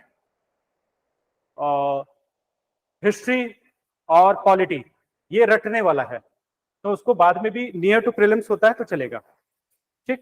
तो ये है अक्टूबर से लेके दिसंबर तक का स्ट्रेटेजी, ठीक। तो इंट्रोडक्शन, हाँ पूछो। सर एक क्वेश्चन है। हाँ पूछिए। सर मेरी प्रॉब्लम है कि सर एक्चुअली मैं ज्यादा पढ़ नहीं पाती हूँ, बट मैं लिख पाती हूँ। सपोज दैट 50 to 100 पेज अगर लिखना है वो मुझे ज्यादा इजी लगता है कंपेयर टू पढ़ना। बट वो प्रीलिम्स के पॉइंट ऑफ व्यू से मुझे लगता है कि सिलेबस पूरा कवर नहीं हो पाता है, क्योंकि करंट अफेयर्स तो सर लिखा नहीं जा सकता, तो उसके लिए क्या करना चाहिए? देखो, करंट अफेयर्स का एकदम क्लियर है, नो नोट्स। अगर आप नोट्स बनाते हो, you will lose your time, time का लॉस होता है। हटना, टाइम लॉस्ट हो जाएगा।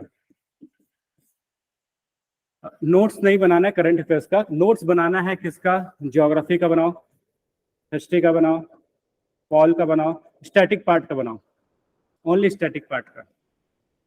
जो चेंज होता है उसका नोट्स मत बनाओ, लिख लिख के पढ़ने की आदत है तो आप इसका नोट्स बना के पढ़ो रादर देन करंट अफेयर्स का नोट्स बना के पढ़ो। और मेरा एक वीडियो है कैसे नोट्स बनाया जाए, तो उसको देख लेना, that will help you. Sir, हाँ, so like how many hours should I spend for preparing my UPSC studies? Because like मैं अभी कॉलेज स्टार्ट करूंगी, तो इसलिए तो I'll be stuck with college studies and stuff. So I didn't understand. What was your concern? so like मैं college में I will College- start college like very soon. Bachelor's degree start करूंगी. So like besides my to study for UPSC as well. So how many hours should I spend? अच्छा, देखो एक चीज मान के चलो, एवरी डे 4 to 5 आवर्स पढ़ना है, और उसमें भी डेली का टारगेट ना करके आप वीकली टारगेट करो। वीकली टारगेट कितना बता रहा हूँ, 25 से 30 घंटा डेली वीकली खत्म होना चाहिए। 25 to 30 आवर्स एक वीक में होने चाहिए। अगर नहीं हो रहे हैं तो आप पीछे हट जाओगे। कम से कम 25 से 30 घंटा। अब ये 7 डेज जो होते हैं, 7 डेज, 1 2 3 4 5 6 7, इसमें मैंने अगर आज 4 घंटा निकाला, 5 घंटा निकाला, 4 घंटा, 1 घंटा, 4 घंटा, 2 घंटा, इस तरीके से निकाला है ना, और इसमें 3 घंटा, 3 2 5 4 9 1 10 14 15 14 19 23, तो रेंज में आ गया? नहीं आया, 2 घंटा और पढ़ना था +2, है ना, तब 25 के आसपास आया। मतलब देख रहे हो कि अगर ये ऐसा कभी नहीं हो सकता कि हर डे 4 घंटा 4 घंटा 4 घंटा, ये किसी का नहीं हो सकता। दैट्स आइडियल सिचुएशन, वो कभी पॉसिबल नहीं है। तो किसी दिन 4 घंटा हुआ, किसी दिन 5 हुआ, किसी दिन 4 हुआ, किसी दिन 1 हुआ, 2 हुआ, 3 हुआ। अल्टीमेटली एक वीक का टारगेट होना चाहिए 25 से 30 घंटा। ठीक है? Okay, तो sir. हाँ, तो Okay, sir. स्कूल हो, कॉलेज हो या वर्किंग हो, हर किसी को 4 से 5 घंटा मिलता है। जैसे वर्किंग में मैं वर्स्ट केस में मान के चलता हूँ कि 12 घंटे आपको ड्यूटी करना पड़ता है, जबकि ऐसा नहीं है, बट अगर फिर भी वर्स्ट केस में मान के चलता हूँ 12 घंटे ड्यूटी करना रहता है और 7 घंटे सोने हैं, है ना, और 5 घंटा जो है आपके पास टाइम मिलता है, 1 घंटा इधर उधर के लिए खाने पीने जो भी है, तो 4 घंटा फिर भी मिलता है आपको, है ना, 4 घंटे फिर भी मिलता है। मतलब सोच लो कि हम लोगों को 4 घंटा मिल रहा है हर दिन कम से कम, चाहे वर्किंग कितना भी वर्स्ट हो, तो निकल जाता है। और सही बताओ ना, जो कंप्लीटली फ्री है ना, उसकी प्रिपरेशन कम होती है, जो वर्किंग है या कॉलेज गोइंग है उनकी प्रिपरेशन ज्यादा होती है, क्योंकि ये अपना ज्यादा टाइम को यूटिलाइज करता है, क्योंकि उसको पता है कि उसके पास सिर्फ 4 घंटे है और उसको पता है मेरे पास 16 घंटे है ना, तो कॉस्ट टू बेनिफिट इसमें ज्यादा अच्छा होता है। और इसको पता है कि बाकी लोग के पास 4 घंटा है तो मैं आराम से पढ़ूंगा, और इसको पता है सिर्फ 4 घंटे है तो अच्छे से पढ़ता है। जैसे क्या है, हम लोग सोचते हैं संडे को बहुत सारा काम करेंगे और अल्टीमेटली कुछ काम नहीं होता, है ना, संडे पूरा दिन फ्री है पर कुछ काम नहीं होता, क्योंकि जो हम लोग 7 बजे उठ जाते हैं उस दिन 8 बजे उठे, ब्रश करने में जो 15 मिनट लगता है उसमें 1 घंटा आधा घंटा ब्रश कर रहे हैं, तो ऐसा करते करते क्या होता है, संडे का पूरा टाइम निकल जाता है। तो जब आदमी कंप्लीटली फ्री रहता है तो टाइम यूटिलाइज नहीं होता। अच्छा है कि वर्किंग हो या कहीं ना कहीं जा रहे हो, ठीक, इससे क्राइसिस भी रहेगा, पर ये 25 आवर्स का कोटा नहीं कर रहे हो तो डेफिनेटली आप नहीं क्रैक कर पाओगे। 25 से 30 घंटे का मेकअप करना है, किसी एक दिन नहीं हो पाता तो दूसरे दिन मेकअप करना है, ठीक है, आगे बढ़े। Introduction to geography.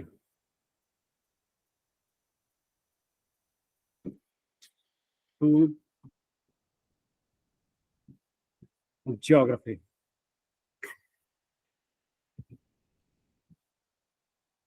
What I believe that everything starts from geography.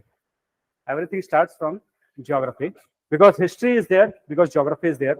History ऐसा है क्योंकि geography है, art and culture ऐसा है क्योंकि geography है, architect ऐसा है क्योंकि वहां पे ऐसा geography है, कस्टम ऐसे हैं क्योंकि वहां पे जैसा geography है, वहां का बायोलॉजी ऐसा है क्योंकि वहां का geography ऐसा है।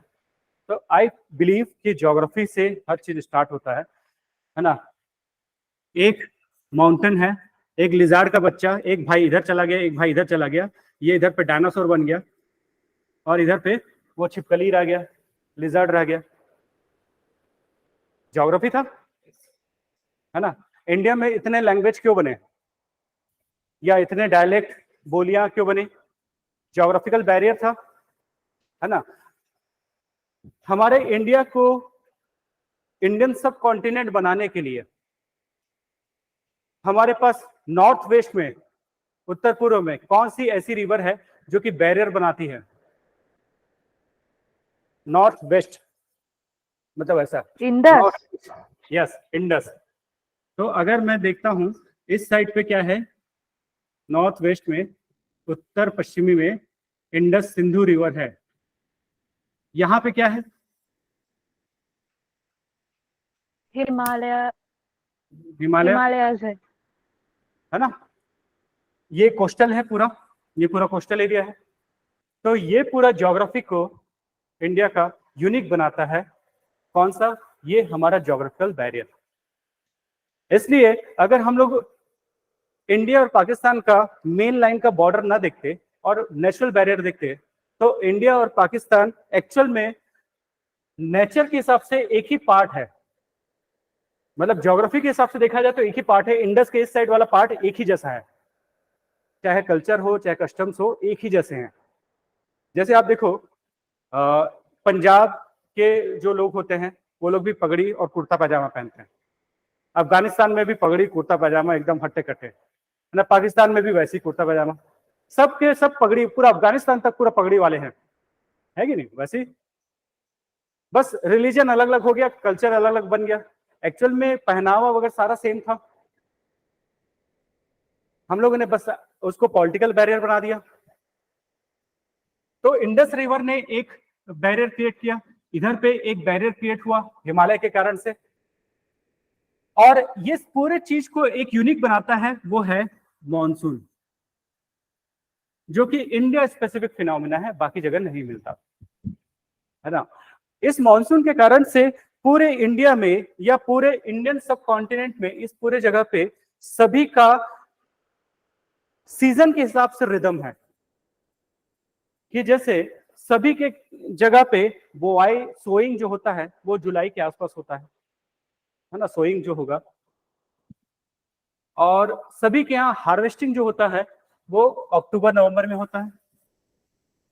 जून जुलाई में क्या हो रहा है? सोइंग, बुआई का काम, और अक्टूबर में कटाई का काम।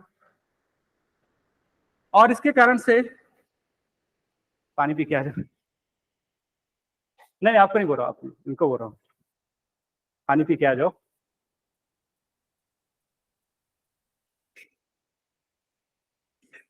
लेक्चर में ना कभी कभी ना ऐसा नींद आती है, पता नहीं बाकी समय नींद नहीं आती है ना, इतना भयंकर, मतलब आंख नहीं खुल रहा है ऐसा टाइप हो जाता है ना, कभी कभार ऐसा होता है।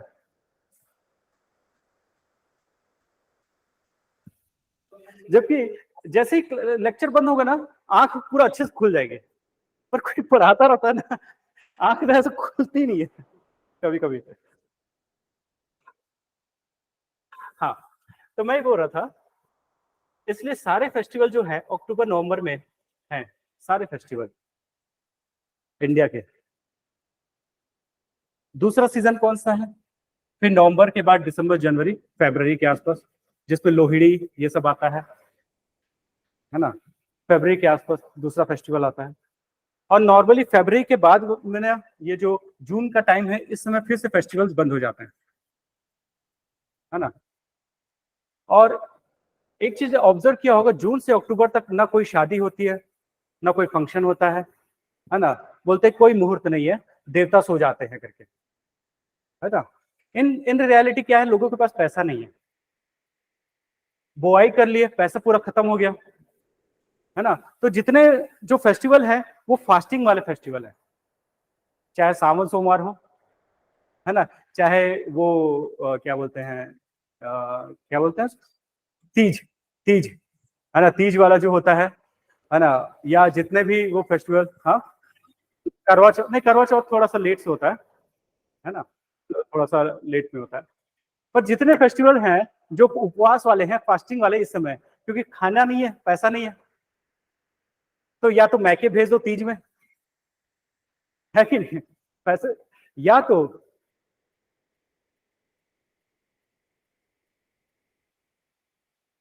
एक रक्षाबंधन का जो फेस्टिवल होता है उसी समय आता है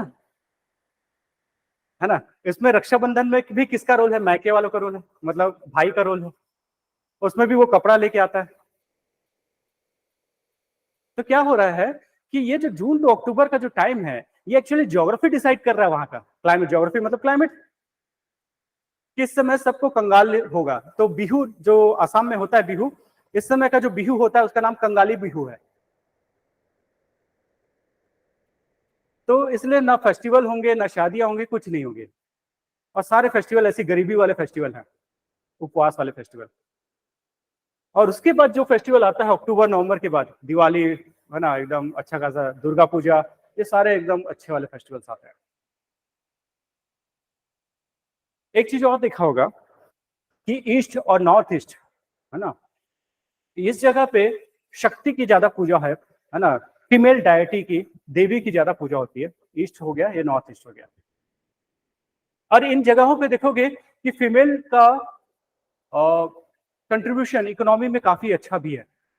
जैसे आप नॉर्थ ईस्ट में जाओगे तो इवन पूरा बिजनेस घर का नॉर्थ ईस्ट की जो विमेन है वो डोमिनेंट होती है, वो चलाती हैं। तो ये सारी जगह पे शक्ति की पूजा चलती है, या तो वाइस वर्सा, शक्ति की पूजा है इसलिए फीमेल डोमिनेटिंग है, या फीमेल डोमिनेटिंग है इसलिए शक्ति की पूजा, दोनों तरीके से।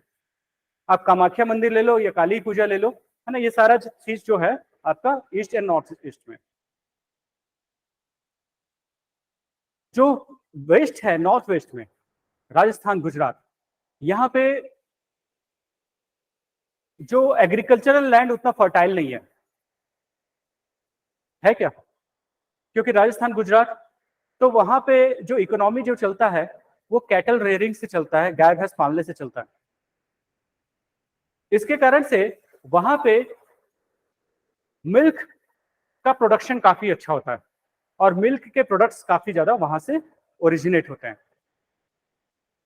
तो देखोगे कि बीकानेर का स्वीट हो या अमूल का दूध हो, है ना, ये सब का जो प्लेस है वो आपको राजस्थान, गुजरात या पंजाब, हरियाणा, दूध, लस्सी, दही, ये सारा इस जगह पे ज्यादा चलता है। अब बोलोगे पंजाब हरियाणा में सर एग्रीकल्चर भी बहुत अच्छा होता है, पर वो तब चालू हुआ जब ग्रीन रिवॉल्यूशन आया, हरित क्रांति आया, तब चालू हुआ। अदरवाइज वहां पे भी ड्राई एरिया था, एरिड रीजन था। तो मतलब इस जगह पे दूध, दही, लस्सी इसका ज्यादा क्यों चल रहा है? क्योंकि वहां पे और कोई साधन ही नहीं है, लैंड फर्टाइल नहीं है उस जगह पे, तो वहां के कस्टम में आ गया ऐसा। और इसलिए नॉनवेज भी बहुत खाते हैं, है ना, और नॉनवेज में गाय को नहीं खाते, काऊ को नहीं खाते, क्योंकि काऊ से सारा चीज मिला है। तो नॉनवेज तो खाना है, क्योंकि एग्रीकल्चर अच्छा से नहीं होता, तो नॉनवेज तो खाना है, बट गाय को नहीं खाना है ना। हाँ, सी फूड नहीं, सी फूड फिर कोस्टल एरिया में, तो वहां के लोग ना, हाँ वो चलता है, वो काफी अच्छे से चलते हैं। तो मैं क्या बोल रहा हूँ, कैटल वाला हो गया या पोल्ट्री वाला हो गया, तो पर पोल्ट्री जो है वो खाने के हिसाब से बनता है, पर काऊ को जो रखते हैं वो मिल्क के हिसाब से रखते हैं, समझ रहे हो ना। पोल्ट्री एक्चुअल में खाने के लिए करते हैं, और जो कैटल जो रखते हैं उसमें मिल्क के लिए रखते हैं, समझ रहे हो। तो इसलिए ना वहां पे कैटल, क्या गाय की ज्यादा पूजा हो रही है पूरे उत्तर एरिया में, नॉर्दर्न एरिया में उस ज्यादा पूजा हो रही है। फिर आप देखो, सन से उनको तकलीफ है, सूर्य से तकलीफ है। Sun is the symbol of the aggression. तो सूर्यवंशी और सूर्य के वाले वंश वाले ऐसा बहुत चलता है, एग्रेशन दिखाना। और पूजा किसकी होती है? करवा चौथ वाले मून की, है ना। करवा चौथ कहाँ का है? वहां का है, मून को देख के पूजा करने वाला। जहां पे भी गर्मी ज्यादा होती है वहां पे मून की ज्यादा पूजा होती है, बीट हिंदू बीट मुस्लिम। अब पूरे अरेबियन कंट्रीज में क्या वो लोग सन की पूजा करेंगे? नहीं करेंगे, क्योंकि वो इतना एग्रेशन देता है कि हमारा सर्वाइवल डिफिकल्ट करता है। तो जो हमारे सर्वाइवल को इंश्योर करता है उसकी पूजा होती है ना। गुजरात में काऊ उनके सर्वाइवल के लिए इंश्योर करती है, तो काऊ की पूजा करते हैं, है ना। राजस्थान में मून की पूजा होती है। तो ये हर जगह अलग अलग है। मतलब देख रहे हो कि हर जगह उसका ज्योग्राफिकल लोकेशन, उसका क्लाइमेट डिसाइड करता है उसका कस्टम, है ना। अब देखो जैसे मुस्लिम्स में जो ड्रेस होता है, व्हाइट कलर का जो कपड़ा पहनते हैं, वो व्हाइट पहनने का क्या रीजन है? सिंपल चीज, इतनी गर्मी है, इतनी गर्मी है कि ब्लैक पहनना बहुत डिफिकल्ट है। इंडिया में भी देखोगे कि हम लोग जो अच्छे रिचुअल्स होते हैं, मतलब उसमें व्हाइट कपड़ा पहनने की कोशिश करते हैं, डार्क नहीं पहनते अच्छे रिचुअल्स में, ताकि माइंड ठंडा रहे, माइंड हमारा ठंडा रहे। तो हम लोग क्या करते हैं, शादियों में क्या पहनते हैं? ब्राइट, डार्क, क्योंकि शादियां मतलब अनयूजुअल थिंग्स, तो हम लोग ब्राइट एंड डार्क पहनते हैं। अब यूरोपियन कंट्रीज में जो क्रिश्चियनिटीज हो गया, या यूरोपियन कंट्रीज में देखोगे तो वहां पे मोस्टली ये लोग ब्लैक पहनते हैं। क्यों? ठंड बहुत है। तो शादियों में अपोजिट होना चाहिए, शादियों में व्हाइट पहनेंगे, कुछ तो अपोजिट होना चाहिए ना। तो देख रहे हो कि everything is being decided by geography, है ना। कस्टम्स बहुत कुछ हमारे ज्योग्राफी से डिसाइड होते हैं। पूजा में आप जो चीजें यूज करते हो, है ना, पूजा में सबसे पहले कलश स्थापना करते हो, लोटा लेते हो, कलश रखते हो, उसमें पानी डालते हो, क्योंकि कलश या लोटा आपके सर्वाइवल को इंश्योर किया है, पानी रहेगा तो सर्वाइव कर जाओगे। तो ऋषि मुनि वगैरह भी ना हमेशा कमंडल लेके घूमते, भले श्राप देते रहेंगे वो अलग बात है, पर ना कमंडल लेके घूमते, पानी लेके घूमते भाई। अब उसके ऊपर नारियल रख दिए तो क्या बेनिफिट होगा? उसमें इवेपोरेशन नहीं होगा पानी का, और नारियल को फोड़ के खाओगे तो उसमें नेचुरल ग्लूकोज होता है, पानी, है ना। जो कोकोनट वाटर होता है नेचुरल ग्लूकोज है। जब आपका लीवर खराब होता है या जॉइंडिस हो जाता है तो उस समय आपको कोकोनट वाटर देते हैं, क्योंकि वो नेचुरल ग्लूकोज है। तो या तो सलाइन चढ़ाओ या तो ग्लूकोज खाओ, पियो। तो नारियल की पूजा करवाने के लिए एक क्या रख दिया आपने? नारियल रख दिया, है ना, और कलश स्थापना कर दिया सबसे पहले पूजा में, ठीक है। अब आपने क्या किया? दूध, दही, पानी, शहद, है ना, हल्दी, ये सब रखा। दूध हमेशा सर्वाइवल को इंश्योर किया है, तो दूध आप पीते हो। गंगा जल आपके एंटी माइक्रोबियल प्रॉपर्टी है, इसलिए पीने से आपका एक रोग रहित रहोगे, है ना। फिर क्या है? शहद एंटी माइक्रोबियल प्रॉपर्टी, तुलसी, basil leaves anti microbial property, हल्दी एंटी माइक्रोबियल प्रॉपर्टी। तो क्या हो रहा है, हम लोग हर वो चीज डाल रहे हैं पूजा में जिसमें एंटी माइक्रोबियल प्रॉपर्टी है, जो आपके सर्वाइवल को इंश्योर किया है। शक्कर भी डालते हैं पूजा करने के लिए, है ना। तो पूजा में वही चीजें हैं। अब समझ लो कि पूजा का थाली डिसाइड किया है ज्योग्राफी,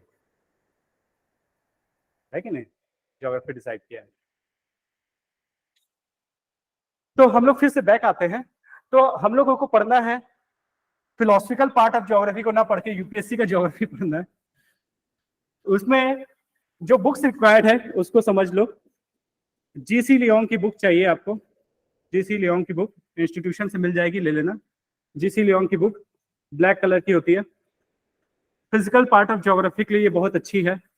दूसरी जो बुक है दैट इज वर्ल्ड हिस्ट्री, या वर्ल्ड हिस्ट्री बोलते हैं, वर्ल्ड ज्योग्राफी के लिए आपको माजिद हुसैन की बुक चाहिए, माजिद हुसैन। इंग्लिश वाले जीसी लियोंग और हिंदी वाले जो है Indian geography bye Majid Hussain, Indian geography Majid Hussain. तो दो बुक मैंने बताया, जीसी लियोंग और वर्ल्ड ज्योग्राफी माजिद हुसैन। तीसरा चाहिए आपको एटलस, तीसरा चाहिए एटलस, वो भी कौन सा? ऑक्सफोर्ड का स्कूल एटलस चाहिए, ये भी इंस्टीट्यूशन से मिल जाएगा आपको। कौन अभी आ रहा है? तो एटलस हो गया। फोर्थ चीज चाहिए आपको, वो है एनसीईआरटी की दो बुक, क्लास 11th का दो book. One is fundamental of physical geography, fundamental of physical geography FPG, और Indian physical environment. Class 11th की दो बुक एनसीईआरटी की, फंडामेंटल ऑफ फिजिकल ज्योग्राफी और इंडिया फिजिकल एनवायरनमेंट। ये 4 बुक आपको चाहिए यूपीएससी के प्रिपरेशन में ज्योग्राफी के लिए। घर में आप जहां बैठते हो उसके सामने एक वर्ल्ड फिजिकल मैप टांग देना, जितना बड़ा होगा उतना अच्छा है। वर्ल्ड फिजिकल मैप, और अगर राइट साइड में टांग सको और घर से गाली ना पड़े तो इंडिया फिजिकल मैप। तो ये 2 मैप चाहिए मुझे आपके टेबल के लेफ्ट एंड राइट या फ्रंट एंड बैक, जैसा भी टांगने का जगह मिले और घर से परमिशन मिले वैसा ये 2 को टांग देना।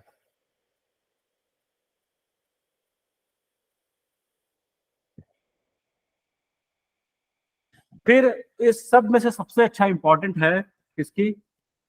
प्रिंस सर की स्लाइड, और ये मैं हूं, मेरी स्लाइड्स, है ना।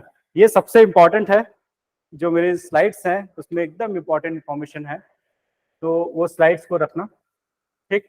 ये से आपका पूरा चीज हो जाएगा, इस सबसे आपका ज्योग्राफी हो जाएगा। इसमें से स्टार्ट किससे करना है? ये 2 पोर्शन से, एनसीईआरटी का क्लास 11 का fundamental of physical geography and दूसरा है इंडिया फिजिकल एनवायरनमेंट, ठीक। ये 2 बुक से स्टार्ट करना है, उसमें भी कौन सा? ये वाले से। तो आज जो पढ़ेंगे हम लोग वो फंडामेंटल ऑफ फिजिकल ज्योग्राफी का फर्स्ट चैप्टर पढ़ने वाले हैं, ये वाला पार्ट।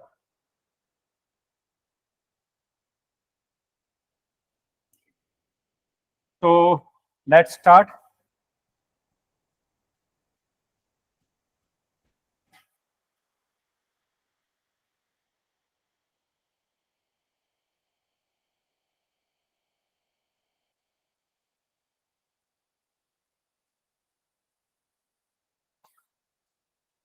एनसीईआरटी बुक्स,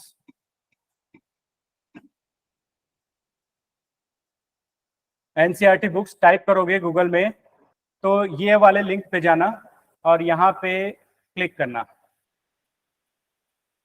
तो यहाँ पे क्लास 11, यहाँ पे ये क्लास 11, दिस इज क्लास 11। फिर इसमें जाना geography, this is geography, and then book का टाइटल हिंदी हो या इंग्लिश हो, हिंदी में भारत भौतिक पर्यावरण और इंग्लिश में फंडामेंटल फिजिकल ज्योग्राफी। ये वाला आपको बुक पढ़ना है, और जो अभी कर रहे हैं वो चैप्टर 1, दैट इज ये वाला पार्ट।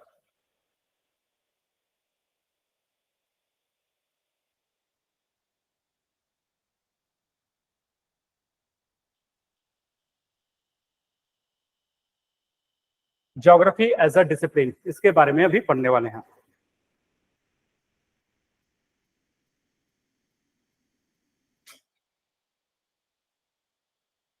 तो ज्योग्राफी साइंस का सब्जेक्ट है कि आर्ट्स का सब्जेक्ट है, क्या लगता है?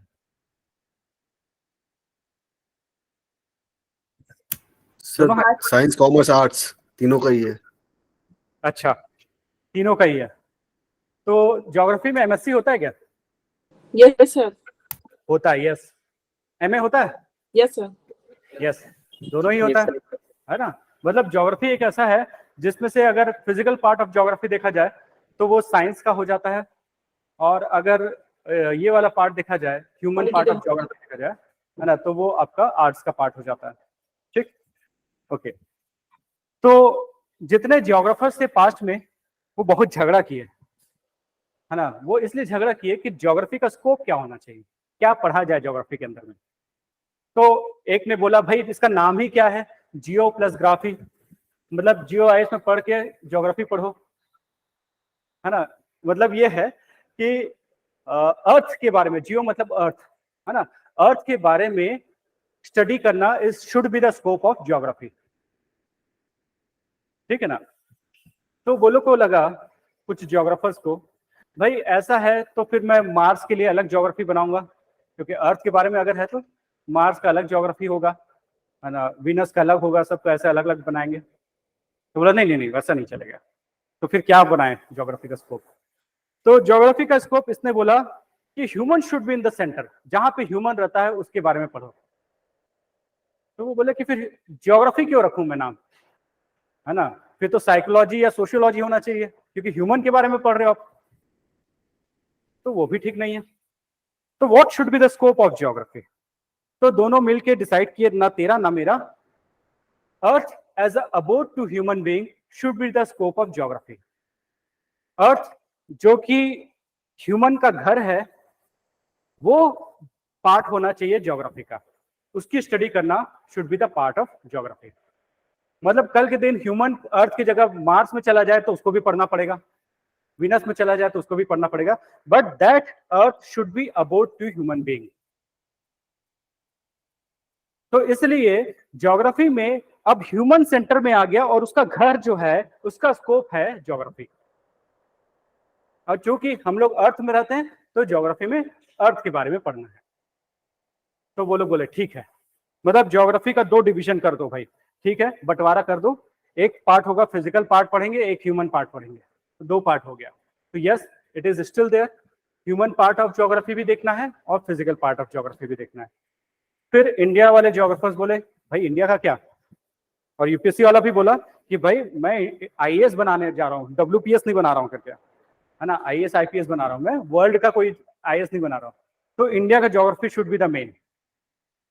तो यूपीएससी के सिलेबस में लिखा है वर्ल्ड एंड इंडियन ज्योग्राफी। तो बाकी लोग बोले क्या इंडिया वर्ल्ड का पार्ट नहीं है, अलग से क्यों लिख रहे हो इंडियन ज्योग्राफी? तो यूपीएससी वालों ने बोला कि भाई इंडिया जो है उसमें 50% वेटेज देना है आपको यूपीएससी पढ़ते वक्त, और रिमेनिंग 50% वर्ल्ड ज्योग्राफी में देना है, इसलिए मैं अलग से लिखा हूं वर्ल्ड एंड इंडियन ज्योग्राफी। तो यूपीएससी के प्रीलिम्स के सिलेबस में लिखा है वर्ल्ड एंड इंडियन ज्योग्राफी, मतलब weightage should be equal, 50% weightage should be world and 50% weightage should be Indian. तो हमारे स्कोप में 3 पार्ट हो गया, ह्यूमन, वर्ल्ड और इंडियन, ठीक है। पर हम लोग स्टार्ट करेंगे वर्ल्ड ज्योग्राफी से, और वर्ल्ड ज्योग्राफी से भी पहले स्टार्ट करेंगे हम लोग किससे, सोलर सिस्टम से, और सोलर सिस्टम से भी पहले कौन सा होगा, यूनिवर्स से। तो वहां से आते आते इंडिया के ज्योग्राफी में एंटर करेंगे, बट पहले ज्योग्राफी का स्कोप थोड़ा और समझते हैं, और इसमें से किस टाइप के क्वेश्चन पूछा जाता है उसको देखा जाए। तो ज्योग्राफी जीएस पेपर 1 का जो टॉपिक है, it scratches the back of economy also, है ना, it scratches the back of environment also. It means क्या है कि ज्योग्राफी में एनवायरमेंटल ज्योग्राफी भी देखना है, इकोनॉमिक ज्योग्राफी भी देखना है, और कहीं ना कहीं it also scratches the back of international relation, है ना।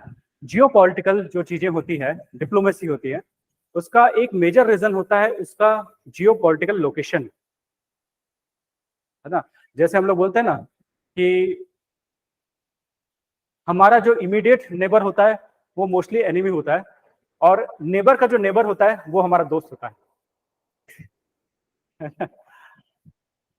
नॉर्मली ऐसा ही होता है, हाँ हमारे साथ ऐसा है। तो क्या होता है, क्योंकि हमारे बगल वाले नेबर का दूसरे नेबर से भी पंगा है, तो हमारा उससे फ्रेंडशिप हो सकती है।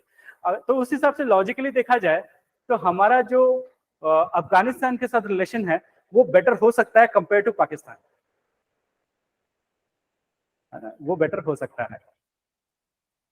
नेपाल के साथ कोई ऑप्शन नहीं है कि उसको ओशियन का रूट कौन देगा, ना तो इंडिया के साथ खराब करेगा तो इंडिया नहीं देगा, चाइना के साथ खराब करेगा तो चाइना नहीं देगा। तो ये लैंडलॉक्ड कंट्रीज हैं नेपाल भूटान, तो इनको थोड़ा सा चलना पड़ेगा दोनों को साथ में लेके कि भाई आपकी गली से ही मेरा रास्ता गुजरता है तो इसलिए मेरे को जाने दो। जैसे स्वेज कैनाल, है ना, स्वेज नहर जो है वो इजिप्ट के 2 पोर्शन के बीच से जाता है ना, तो उस एरिया को ब्रिटेन ने कब्जा कर लिया है ताकि इजिप्ट उसमें कोई भी टेंशन ना ये करे। तो ठीक है, हम लोग बैक आते हैं। तो ज्योग्राफी का स्कोप ये हो गया कि ह्यूमन को सेंटर पे तो रखना है, एट द सेम टाइम अर्थ के बारे में भी स्टडी करना है।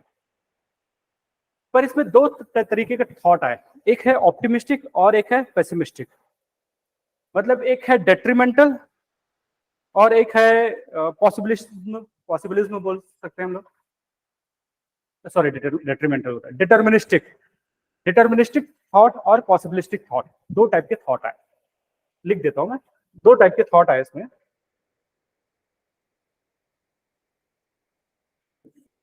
डिटर्मिनिस्टिक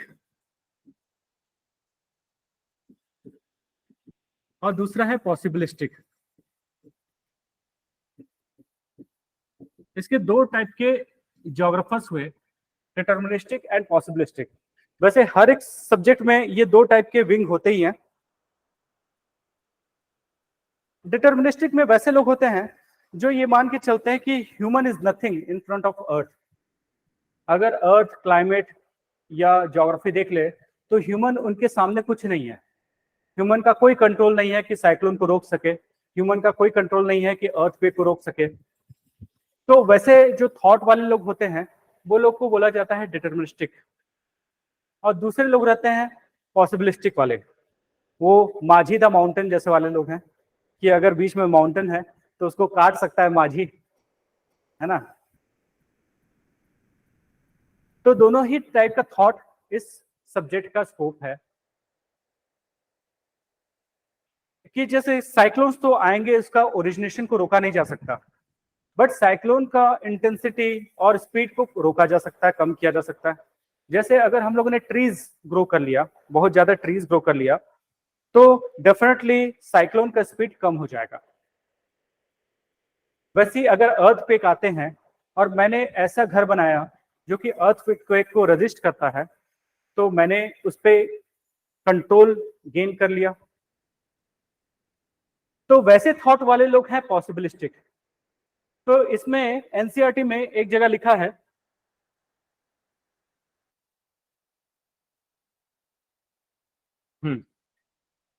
ये वाला कोट को मैं खोज रहा था। देखो, you created the soil, I created the cup. तो ये जो थॉट है ये पॉसिबिलिस्टिक लगता है कि डिटर्मिनिस्टिक लगता है?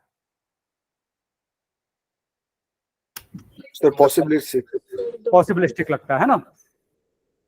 You created the night, I created the lamp, possibilistic है। You created hills, deserts, I created flower beds and garden. तो क्या है, पॉसिबिलिस्टिक है, इसलिए सब्जेक्ट का स्कोप है ना। मतलब क्या है कि इस सब्जेक्ट का पढ़ने का एक प्राइम पर्पस है, और वो है प्रेडिक्शन एंड कंट्रोल, और उसके बाद मिटिगेशन।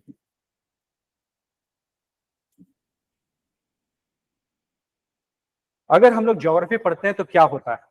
ज्योग्राफी पढ़ने से सबसे बड़ा बेनिफिट होता है, हम लोग पूर्वानुमान कर सकते हैं, प्रेडिक्शन कर सकते हैं क्या होने वाला है। अगर मैं एक डिस्ट्रिक्ट का डीएम हूं तो मुझे पता रहना चाहिए कि यहाँ पे ड्रॉट आ सकता है कि यहाँ पे फ्लड आ सकता है। तो मुझे पढ़ने का स्कोप ये है प्रेडिक्शन, और जब मैं प्रेडिक्शन कर पाया तभी मैं कंट्रोल कर पाऊंगा। अगर मैं नेचर ऑफ फ्लड को मैं जानता हूं तभी मैं कंट्रोल कर पाऊंगा।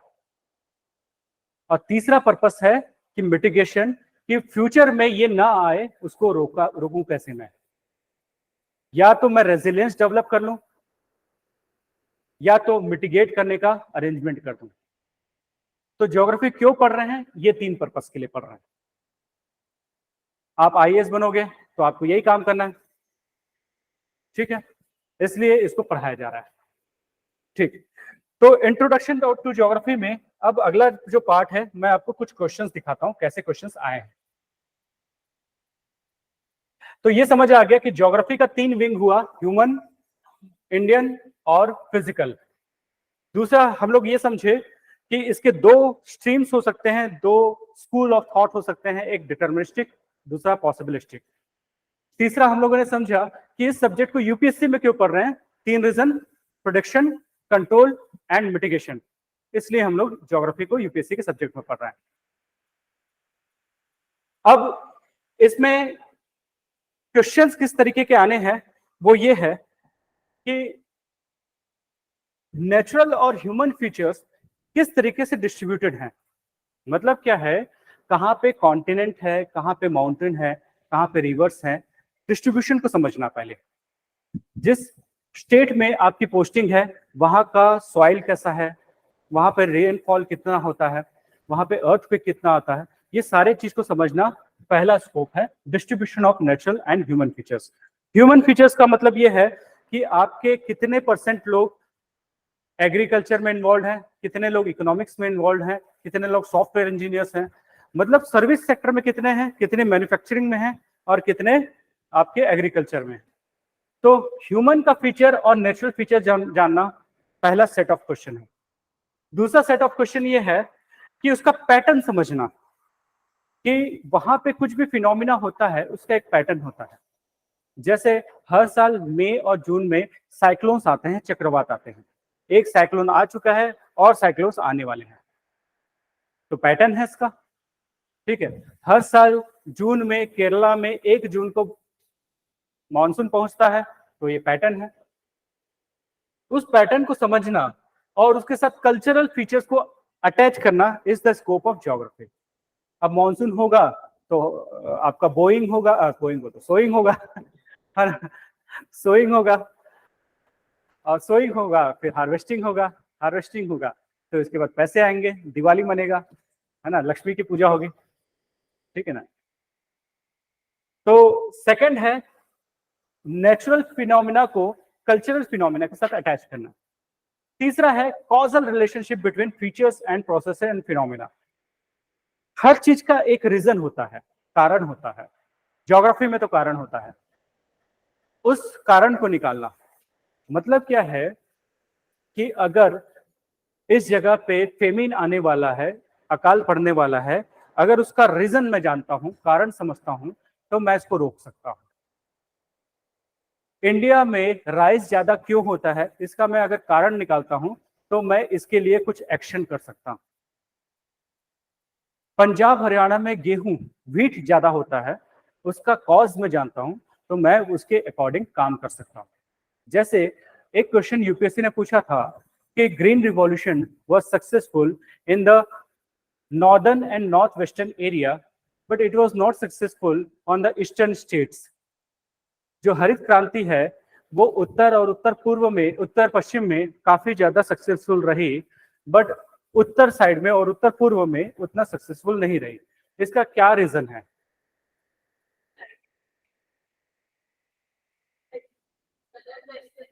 हाँ,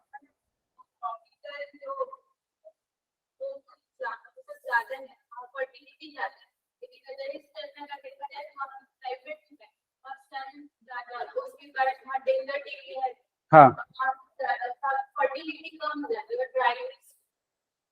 तो पंजाब हरियाणा में फर्टिलिटी कम है, ड्राइनेस है, ऐसा बोल रहे हो?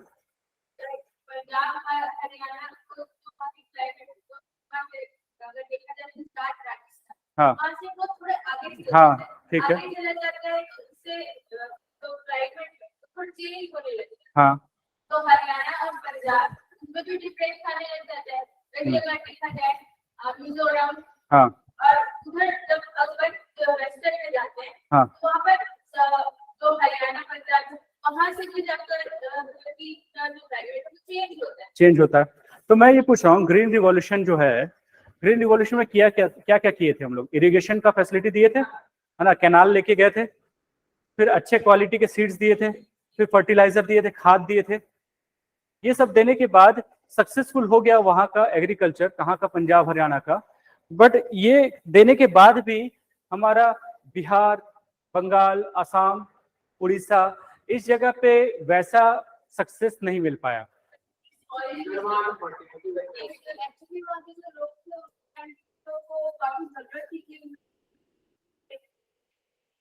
जो बिहार वाला एरिया है उन लोगों के पास राजस्थान, पंजाब वाले एरिया में इस टाइप पे भी लोग नीड में थे। अच्छा, मतलब क्या सोर्सेस ऑफ इनकम पंजाब में ज्यादा है कि ईस्टर्न साइड में ज्यादा थे?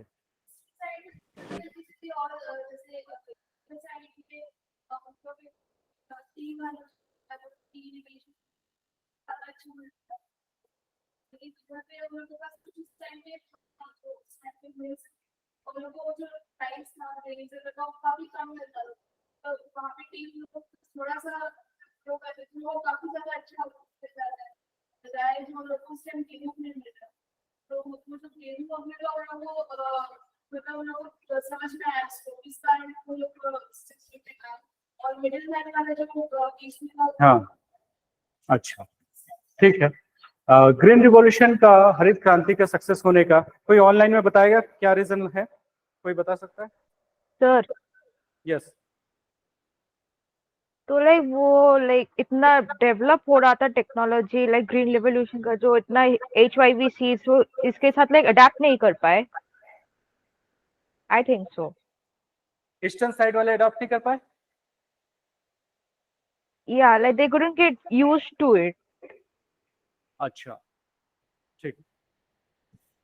देखो क्या है, वैसे इस क्वेश्चन का आंसर मैं करने वाला नहीं था, मैं बस क्वेश्चन बताने वाला था, ऐसा क्वेश्चन आया थे करके। तो जस्ट थोड़ा सा रीजन बता देते हैं। देखो, पंजाब हरियाणा थोड़ा ड्राई रीजन है कि नहीं? थोड़ा ड्राई रीजन है, बट इट डजंट मीन कि ये इनफर्टाइल है। ड्राई होना, सूखा होना और इनफर्टाइल होना में डिफरेंस है। ड्राई हो जाने के कारण से जस्ट पानी डाल दिए तो बहुत अच्छा एग्रीकल्चरल हो जाएगा। जैसे एग्जांपल देता हूं, गर्मी के दिन में धूप इतना होती है कि इसके कारण से प्लांट जल जाते हैं, बट अगर पानी गिर गया तो प्लांट बहुत अच्छे हो जाएंगे, क्योंकि धूप भी मिल रही है उनको, पानी भी मिल रहा है ना। नॉर्थ वेस्टर्न एरिया ऐसा एरिया है जहां पे रिलेटिवली हीट ज्यादा है, गर्मी ज्यादा है, बट अगर मैंने पानी दे दिया उसको ड्राई रीजन में तो इरिगेशन हो जाने के कारण से बहुत अच्छा डेवलपमेंट हो जाएगा। बट वहां का क्लाइमेट सूट करता है किसको? राइस को सूट करता है कि व्हीट को सूट करता है? वहां का क्लाइमेट व्हीट को सूट करता है। और इंटरनेशनल लेवल पे जो टॉप की कंट्रीज हैं वहां पे व्हीट ज्यादा अच्छा होता है कि राइस ज्यादा अच्छा होता है? जो अच्छे टेक्नोलॉजी वाले कंट्रीज हैं, डेवलप्ड कंट्रीज हैं, जैसे यूरोप हो गया या अमेरिका हो गया, यहाँ पे व्हीट का प्रोडक्शन ज्यादा अच्छा है कि राइस का प्रोडक्शन ज्यादा अच्छा है? आप कभी सुनोगे इसको ब्रेड बास्केट ऑफ इंडिया बोलते हैं, पर कभी ये नहीं सुनोगे कि राइस बास्केट ऑफ इंडिया बोलते हैं या राइस बास्केट ऑफ वर्ल्ड बोलते हैं, ऐसा कभी नहीं सुनोगे। मतलब ब्रेड मतलब किसका बना है? व्हीट का बना है। मतलब इंटरनेशनल लेवल पे व्हीट के लिए बहुत अच्छे अच्छे सीड्स है, फर्टिलाइजर और पेस्टिसाइड्स थे, है ना। व्हीट के लिए, गेहूं के लिए बहुत सारे कीटनाशक वगैरह सब है अपने पास, पर राइस के लिए उतना ज्यादा नहीं है, क्योंकि राइस कहाँ कहाँ का फिनोमिना है? चाइना, ब्राजील और इंडिया, ये 3 जगह का है। और सबसे टॉप मोस्ट जो राइस के प्रोड्यूसर्स हैं वो यही 3 कंट्रीज हैं। तो बाहर के टेक्नोलॉजी अगर कहीं पे इंप्लीमेंट हो पाएगा, वो पंजाब हरियाणा पे इंप्लीमेंट हो पाएगा। तो हमारे जो साइंटिस्ट हैं, जो मैक्सिको में एक उन लोगों ने ट्राई किया और वही चीज को इंडिया में भी इंप्लीमेंट किया। डॉर्फ वैरायटी का सीड्स लेके आया जो बाहर में बहुत अच्छा प्रोडक्शन देता था, बट पानी ज्यादा चाहिए उसको, बट ज्यादा प्रोडक्शन होता था और उसके कारण से बहुत सक्सेसफुल हुआ। बट राइस के लिए रिसर्च करने वाले हमारे इंडिया के साइंटिस्ट होंगे या चाइना के या तो ब्राजील के, और तीनों ही डेवलपिंग है कि डेवलप्ड है? डेवलपिंग है, विकासशील है ना? नहीं है, डेवलपिंग है। चाइना भी डेवलपिंग है, रशिया डेवलपिंग है कि डेवलप्ड है? हाँ, डेवलप्ड।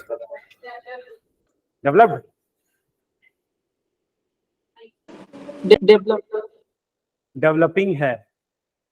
जो ब्रिक्स नेशन है ना, ब्रिक्स सुना है? Brazil, Russia, India, China, South Africa, ये सारे डेवलपिंग कंट्रीज का ग्रुप है। BRICS, Brazil, Russia, India, China, South Africa. Yes, पर फिर भी डेवलपिंग है। टेक्नोलॉजी के ऊपर डेवलपमेंट हो जाता तो बहुत सारे कंट्रीज डेवलप हो जाते हैं, पर it is the indicator, human indicator, maternal mortality rate, hunger index, इसके ऊपर डेवलपमेंट डिसाइड होता है, रादर देन कितना जीडीपी है। जापान डेवलप्ड है, स्वीडन, नॉर्वे, ये सब डेवलप्ड है ना। तो मतलब ये है कि जितने डेवलपिंग कंट्रीज हैं उन लोग रिसर्च एंड डेवलपमेंट पे ज्यादा फोकस नहीं करते, है ना, नहीं करते, क्योंकि उनको खिलाना पिलाना ही मुश्किल हो जाता है, तो है ना, तो इसलिए क्या है, राइस के लिए वैसा टेक्नोलॉजी हमारे पास नहीं मिल पाया। दूसरा, पंजाब हरियाणा वालों के पास बहुत बड़े बड़े खेत है, तो वो लोग ट्रैक्टर अफोर्ड कर सकते हैं, मैकेनाइज्ड फार्मिंग को अफोर्ड कर सकते हैं। बट ईस्टर्न साइड के जितने स्टेट्स हैं हमारे पास, वो सब बहुत डेंस हैं, घनत्व ज्यादा है जनसंख्या का, डेंसिटी बहुत ज्यादा है, तो वहां पे एक एक आदमी के पास छोटा छोटा लैंड है। अब वो छोटे से 1 एकड़ के लिए इतना बड़ा ट्रैक्टर खरीदेगा? नहीं खरीदेगा। या तो मार्केट से लोन लेगा कि यहाँ पे सीड्स डालना है, भाई छोटे से जगह पे सीड्स डालना है, उधर उधर से उधार लेके डाल देगा। तो मतलब क्या है, पंजाब हरियाणा के पास बड़ा बड़ा खेत है, इसलिए वो लोग बड़ा इन्वेस्टमेंट कर सकते थे और बड़ा आउटपुट भी है, तो वहां के लोग रिच हैं बहुत, है ना। और ऑलरेडी वहां का जो लैंड है, पंजाब मतलब 5 रिवर का बीच का लैंड पंजाब, है ना। दोआब मतलब 2 रिवर के बीच का लैंड, दोआब। तो पंजाब वैसा प्लेस है जो कि 5 रिवर से ड्रेन्ड होता है, जस्ट बिकॉज वहां पर रेनफॉल कम है करके थोड़ा ड्राई है, अदरवाइज वो लैंड जो है वो फर्टाइल लैंड है, अलुवियल सॉइल है, जलोढ़ मिट्टी है, ठीक है ना। तो मतलब वहां का सॉइल में प्रॉब्लम नहीं था, बस इरिगेशन का इश्यू था। इसलिए राजस्थान के कोटा साइड में, ईस्टर्न साइड में, अरावली के ईस्टर्न साइड में, वहां पे भी इंदिरा गांधी कैनाल लाए तो बहुत सक्सेसफुल हुआ, ठीक है। तो ये चीज है। तो मेरा बताने का ये था कि कॉजल रिलेशनशिप डेवलप करना, कि क्यों वहां पे ऐसा था, वो डेवलप करना is the scope of geography. फिर ज्योग्राफी ये सारे स्पेस का एनालिसिस करके एक सिंथेसिस करना कि एक्चुअल में क्या होना चाहिए इस जगह का सोल्यूशन, ये भी इसका स्कोप है, कंक्लूजन निकालना। जैसे इंडिया में अगर हैदराबाद का जो रीजन है, वहां पे जैसा क्लाइमेट है वैसे ही क्लाइमेट मेडागास्कर में है, वहां पे भी सवाना है, यहाँ पे भी सवाना है, तो ये दोनों मैच कर जाने से समझ आ जाएगा कि जो चीज मेडागास्कर में सक्सेसफुल हो रहा है वो चीज यहाँ पे भी हो जाएगा। तो ये को भी निकालना, इसको भी निकालना is the scope of geography. और जब स्पेशल चीजों को समझ जाते हो तो आपको डिफेंस समझ आ जाता है, और डिफेंस समझ आ जाता है तो हिस्टोरिकल इवेंट समझ आ जाते हैं। मतलब क्या है, जैसे ब्रिटिशर्स क्यों कावेरी के नीचे नहीं जा पाए और ऊपर में सतलज के ऊपर नहीं जा पा रहे थे, सतलज और कावेरी के बीच में क्यों रहे, क्योंकि वो रिवर एक प्रोमिनेंट रिवर थी, क्रॉस करना इतना इजी नहीं था। तो हिस्टोरिकल इवेंट्स डिसाइड हुए थे स्पेशल चेंजेस से, एक स्पेस में कोई रिवर थी, इसके कारण से चेंजेस हुए थे। तो ये हुआ स्कोप ऑफ ज्योग्राफी। तो आज यहीं पे खत्म करते हैं, ओवरडोज हो जाएगा, अगले क्लास में फिर आगे समझते हैं कि इसमें ज्योग्राफी का first chapter and second chapter को कैसे डील किया जाए, उसको हम लोग देखेंगे। In the mean time fundamental of physical geography को पढ़ के आना। कोई डाउट है, you can ask me the question.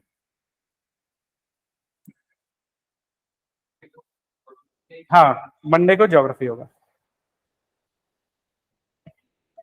6 से 8।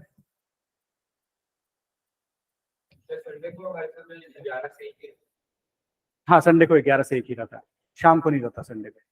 वैसे आप लोग भी अपना स्टडी का टाइम टेबल बनाओगे ना, तो संडे का शाम को फ्री रखा करो। हर दिन 7 दिन पढ़ना इज नॉट पॉसिबल। संडे शाम फ्रेंड्स के साथ, फैमिली के साथ, ऐसे लोगों के साथ जो टेंशन ना दे, है ना, उनके साथ टाइम देना, है ना, ठीक है ना। ऑप्टिमिस्टिक लोगों के साथ पार्टी करना जरूरी है, बट पार्टी का हैंगओवर अगले दिन का मंडे खराब ना करे। मंडे का सुबह खराब नहीं करना चाहिए। 7 बजे उठते हो तो 7 बजे हो, ठीक है ना। ऑनलाइन में किसी को कोई डाउट पूछो, जिसको निकलना है निकल सकते हो ना। Deepak, is it okay? Yes sir, it's okay. Okay fine, चलो फिर क्लास क्लोज कर रहे हैं। या thank you sir. Okay bye.